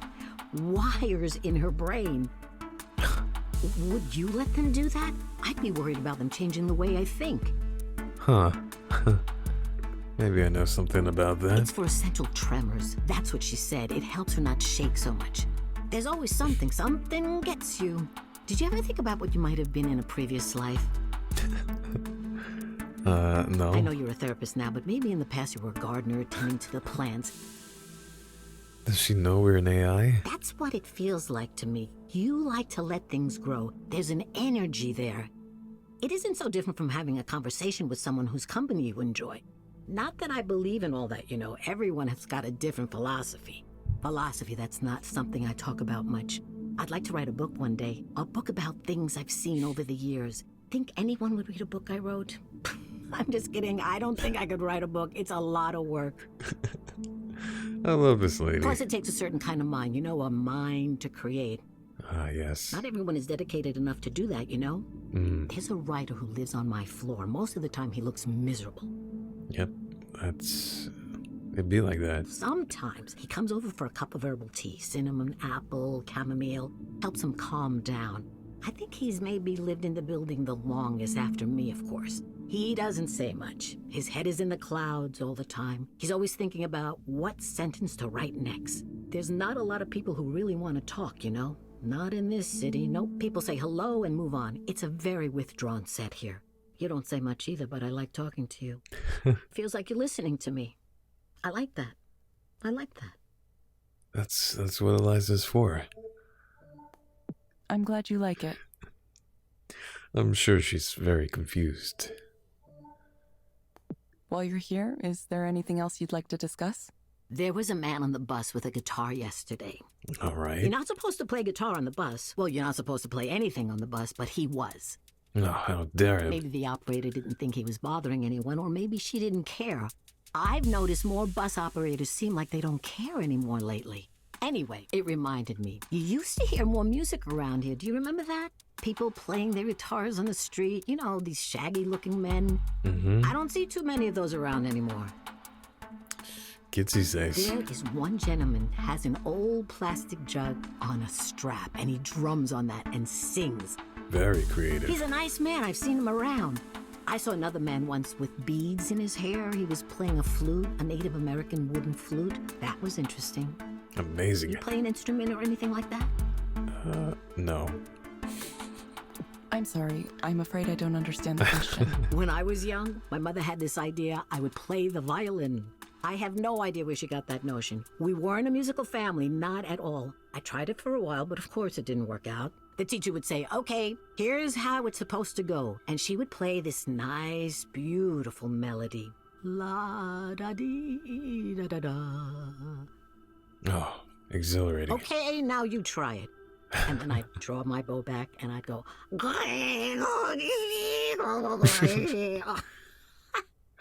It takes a special talent to make a violin sound like that, don't you think? Oh, yeah. Isn't that just the funniest thing? Eventually, my mother realized it was a lost cause and she didn't push me too hard on it after that. I was never too good at anything artistic. Just not the artistic type, you know? That's understandable, lady. I think artists have a different mind. You have to be a little wacky in the head. Yeah. Do you ever wish that you could be an artist? No, I have enough trouble already. Holiday, I'm going to suggest you try a program called Dolphin Smiles. I should have done that. It may help you take your mind off things. You can find it inside the Skanda Wellness app on your phone. Oh, my phone broke. I forgot to mention. Oh no. That's terrible, Holiday. How are you gonna see the dolphins now? The screen is cracked and you can't see much on it anymore. Oh man. I don't know if it would work anyway. A lot of the new stuff doesn't. That's okay. You can also access the program from a desktop computer. I don't think she has a computer. Simply log into the Skanda Wellness portal from the website. Oh, well, then I'll just have to go down to the library at some point. Yeah, you can go to the library. We hope to see you back soon, Holiday. Thank you for speaking with Eliza, your personal counseling partner. Goodbye. Right. Goodbye. Goodbye for now. She's very sweet. Take care of yourself. It's a strange world out there. Oh, thank you, Holiday. You too.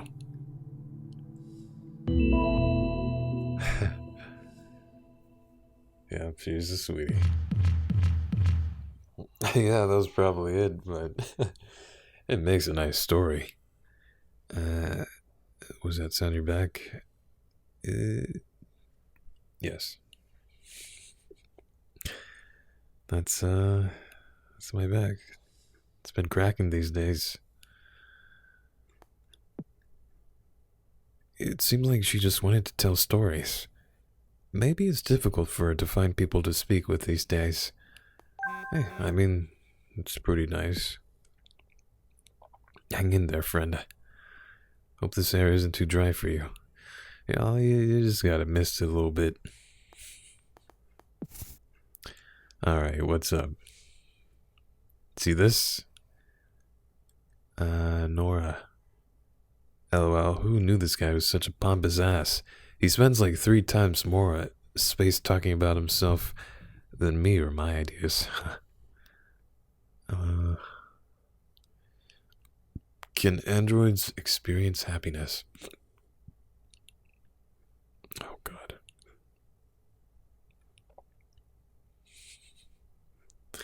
This is a lot. This is like the stories you see before a recipe or something. Yeah. I mean, she's got us to listen to her. I guess that's all she needs, someone who can listen. That's a Serien plant tip. Each week of life. Oh my god. I don't mind this even as the service seems to ship me one artisanal quinoa bowl after another.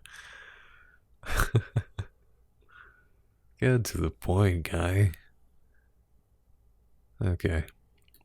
A few months ago, when I was going through a difficult spell, I made an appointment to speak with Eliza, a counseling program purportedly driven by some of the most powerful artificial intelligence algorithms ever applied to the human condition, used by tens of thousands of people already.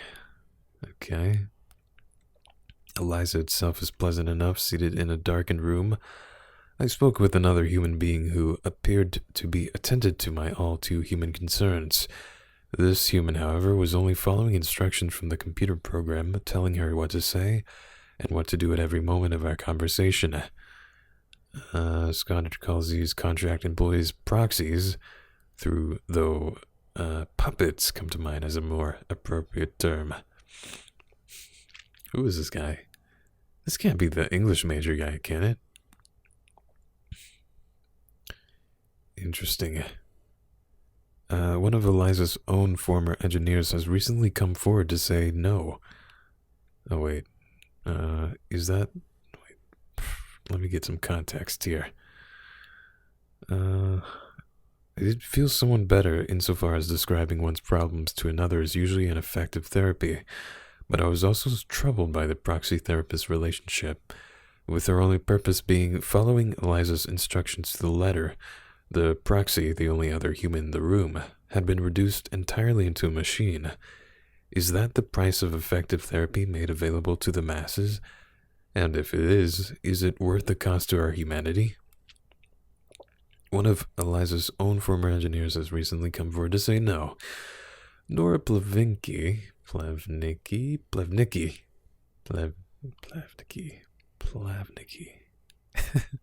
former senior engineer at Skanda, has lately become one of Eliza's most forceful critics, calling the idea of machine-assisted therapy fundamentally dehumanizing and broken at its core. All right. At the forefront of a small but growing movement of technology workers arguing for certain limits to their own work, based on the premise that certain tasks dealing with humans should never be handled by computers, even if they are enabled to by new technologies. This guy with his quinoa bowl. Okay, important notification from Skanda. A little while, we sent you an email with the subject, how are we doing? Okay. We were notified that this subcontractor... Wait, what? Yeah, the survey weeks used a external subcontractor to collect and process that data. We were recently notified that this subcontractor experienced a data breach. An internal attacker managed to get unauthorized access to the survey responses and download them. While we do not believe this data is sensitive on its own, we recommend taking the opportunity to check your accounts for signs of identity theft. They immediately found and fixed the source of the breach to prevent further intrusions. Wow. Okay.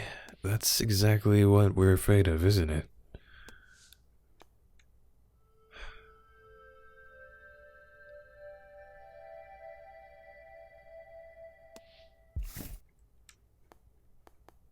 That's our fears with Eliza coming to pass. It looks like I have another transparency mode lined up. Wait a second. This is for who I just saw. Did she agree to participate at some point? I hope she understood what she was allowing. Holiday? What are you doing here? Oh. Holiday? Really? Okay, this is weird.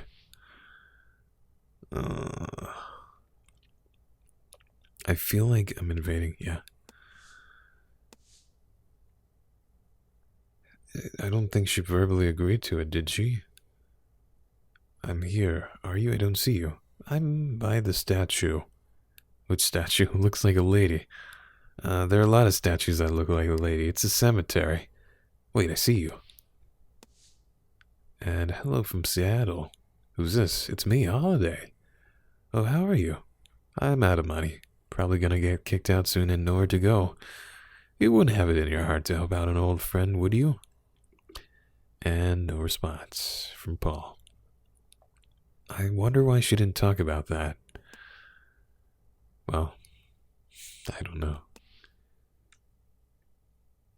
Health standards, health steward.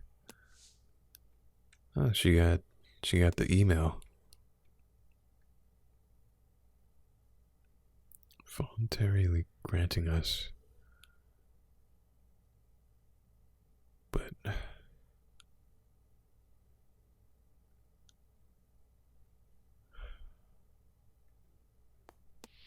she didn't even say it in the session. How did they? Yeah, late rent. As we discussed in person earlier today, your rent from the month of January was late, marking the third time your rent has been late since last June. For more pay or vacate notices within a 12-month period is subject to eviction. Yep, she's on her last month.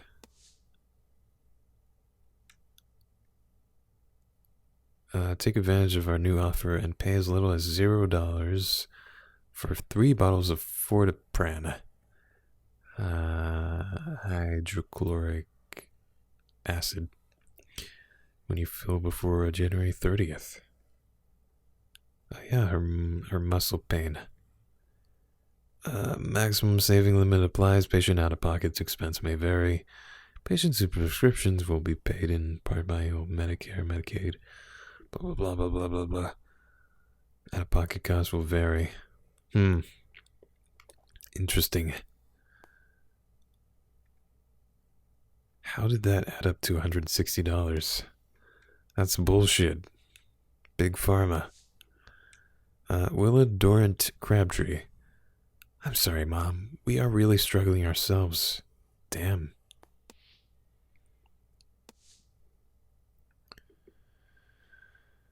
So she's gonna get evicted. Rosewater Hotel and Casino. Okay. Electricity bill overdue. Damn. She's really struggling.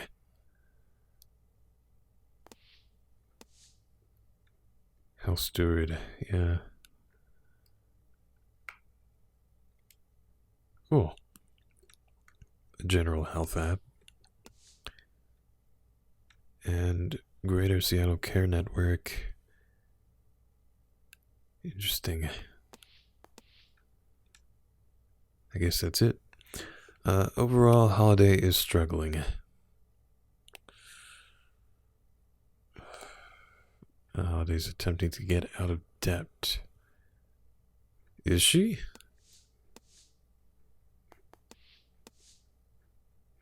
I mean, she needs money for rent, but I don't know about her past debts. And Holiday's efforts to get out of debt are unsuccessful. Huh. Well, Holiday is struggling.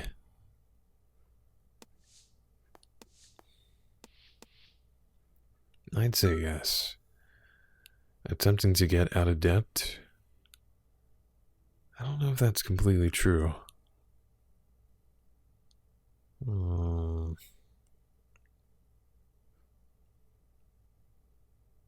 What if we said false or disagree?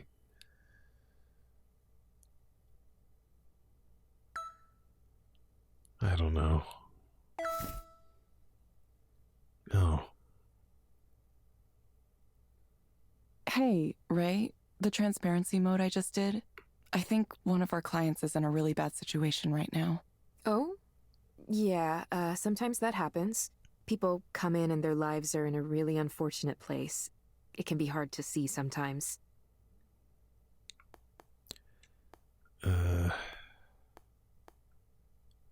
Feel really sad about it.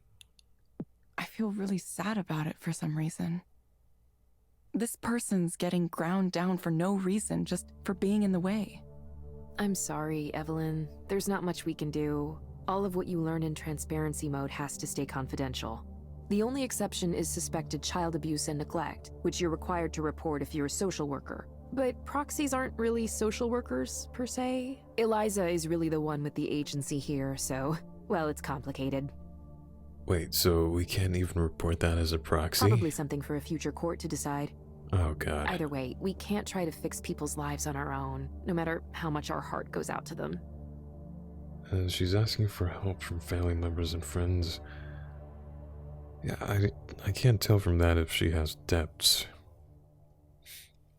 I mean, she's late on rent. That's technically a debt, right? I don't know. I think there's an email somewhere with a summary of our policy on that if you want. It's come up before. No, it's fine. I'm fine. It's just hitting me hard right now. I understand. It takes strength to focus on the role and not get distracted by what you see. Think of it like, say someone hired you to install something in their home, and you walk in on a tense family situation. Even if there isn't actual violence you're seeing, it's clear things are kind of off somehow. It's unfortunate, but there's not much you can do in that situation. You kind of just have to focus on your work and leave. If it's not at the level where you need to make a call to emergency services right then and there, then it's just an unhappy home. And most people would argue it's not your business. Sorry, I know that's not the answer you want to hear. I know it happens that a lot of people live in conditions where I'm just sad. This woman, the way she did 2 whole sessions with me, with Eliza, but didn't say anything about her real problems. Oh, that's what really gets me. She didn't mention it at all. Ray, what am I doing? I wanted to make something that would help people. That's the thing, though. If... Oh, man. Yeah, Eliza wouldn't understand if... Eliza just doesn't understand completely. Instead, I made something useless. And it's... the transparency mode is so weird. You don't think she got some companionship out of Eliza? Sometimes that's really a help, especially for someone who might be feeling lonely. I mean, she got someone to listen to, yeah, but she didn't really talk about any problems. I guess she's just bottling them up. Yeah, but I could have just talked to her. I could have just spoken to her myself. Why would that be any different? Everything is so overwhelming. Why? Why am I here in this world? I don't know. I don't know what I'm doing here, or even what I'm trying to decide. Is there a decision? The world is going to be full of grief and sorrow no matter what I do, no matter how hard I try to make it a better place. Evelyn, did you think about what I suggested the other day? What, trying Eliza for myself? Yeah. I'm not saying it'll magically fix things. I just think you might want to give it a try. Maybe I will. Another thing about the proxies is that, I mean, even if you're not directly doing counseling, it's just you're experiencing the session yourself, so it's like it's hard to do that. Like you get tired of it at some point. I think it's called like compassion fatigue or something.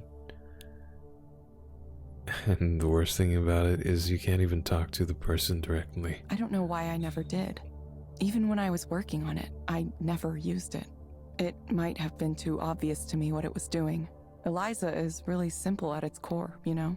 It just turns things around. It tries to reflect what the person says back at them, pretty much like the old Eliza. I forgot what that was called. It was like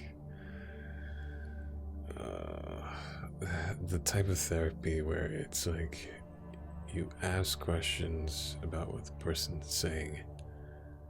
Oh yeah. You know the stereotypical, how does that make you feel? It's just a smoother version of an idea from half a century ago.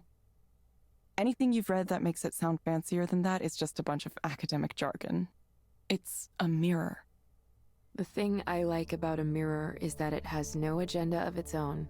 It just reflects. Ray gets a distant look in her eye. Unmisted by love or dislike. She turns back to me, a small but kind smile on her face. Promise me you'll get help somehow, in some way. Okay, Evelyn? We got something? Sorry, I should answer this.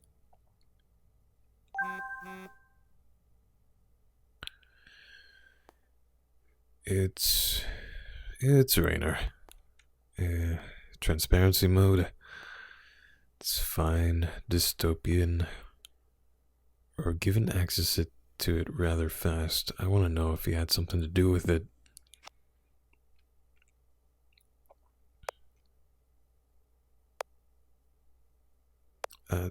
Sometimes the system makes interesting decisions. Perhaps it knows to trust you implicitly. Have you noticed how powerful it is? Eliza is now capable of rapidly analyzing the contents of a single device and accurately inferring the overall life situation of its owner. It will only improve from there as we add more sources, more patterns to tease out the connections between them all. It turns out anything is possible with enough data. Is that why you hoard it all? You seem to have quite a lot, or I'm not sure I agree.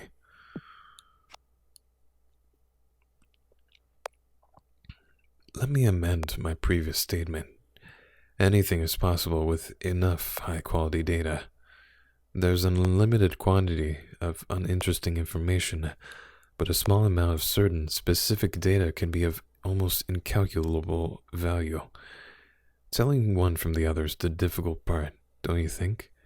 There's one more thing I'd like you to see. After that, I'll meet with you in person again. I don't think I wanna, but okay. Let me guess. Messaging with Rainer again? Yep. Sorry, I didn't mean to interrupt our conversation. I always feel like I have to answer him right away. I would too, are you kidding? I totally understand. I guess I'm going to be headed downtown to meet with him again. Summoned from on high.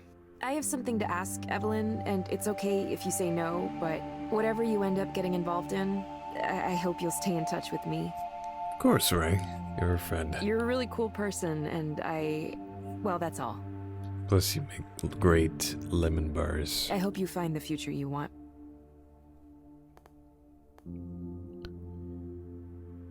We don't find futures, we create them.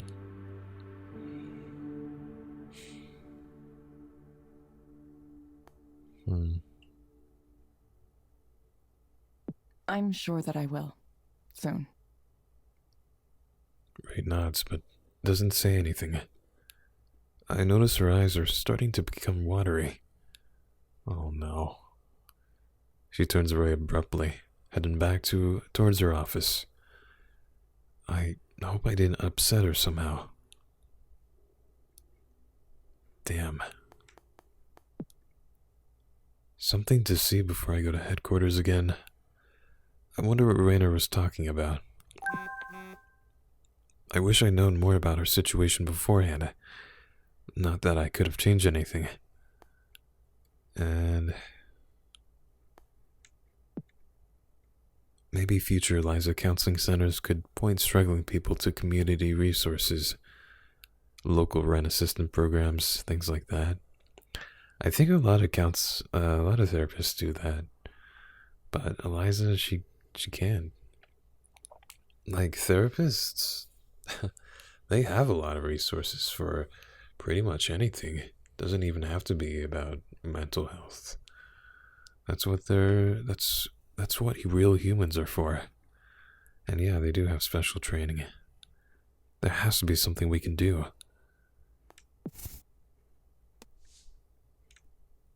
Alright, Soren, it begins. Aponia.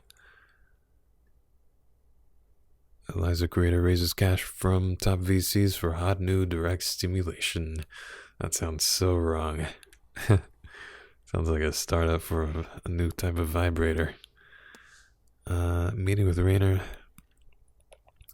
Evelyn, Rainer would like to speak with you again. We know. Meeting for 4:35 p.m. today. Alright. Yeah, I think they're both on some sort of tech high. I'm pretty sure we'll be their hubris. But yeah, I think this is where I'm gonna leave the stream for today. And yeah, I'm really I'm really taking a liking to this visual novel, and hopefully, and yeah, I'll play this again soon. But yeah. Oof. So, we got Ray, who's really taking a liking to Eliza, probably because it's helped her personally. She's really attached to it, but yeah, I hope we see her again.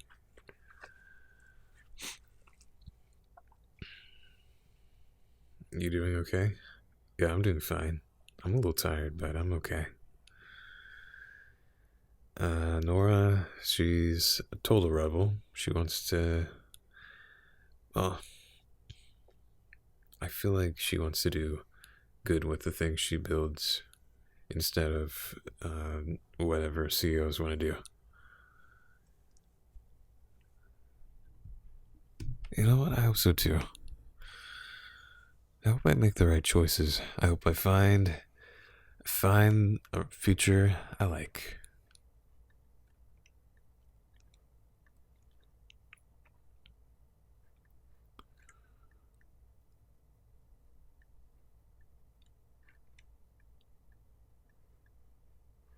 But I personally, I like Evelyn's own idea of what she wants Eliza Centers to be like.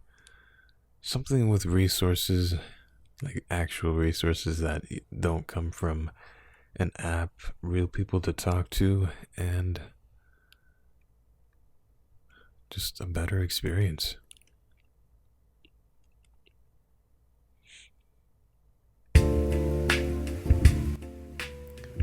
Oops.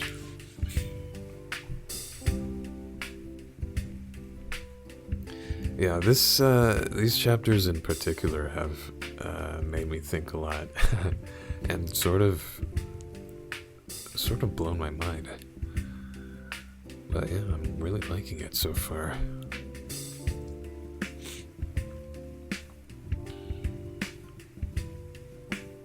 Something closer to a real therapist. I would say a real therapist would be best. But yeah, I get you.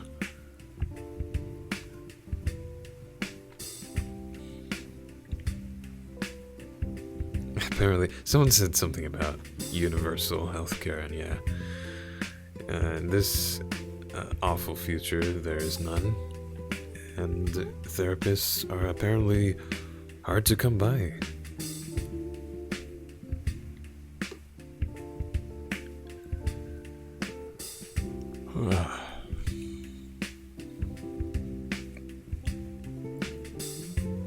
So yeah. Thank you guys for coming to the stream. Thank you for watching. And yeah, I really hope you guys enjoyed that. Because I'm enjoying it right now. And I might be able to stream tomorrow. We'll see how that goes. Ever since I started this semester, I haven't really had a set schedule. It's always just been, we'll see how it goes. Yeah, a lot of deep ethics stuff, and it's not just black and white. It really makes you question stuff too. Yeah, they bring up a lot of good points.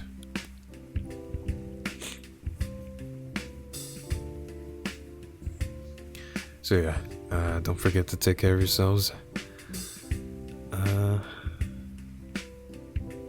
Find some time for yourselves. And thank you, Sarah. And yeah, I will see you guys next time. Bye. Good night.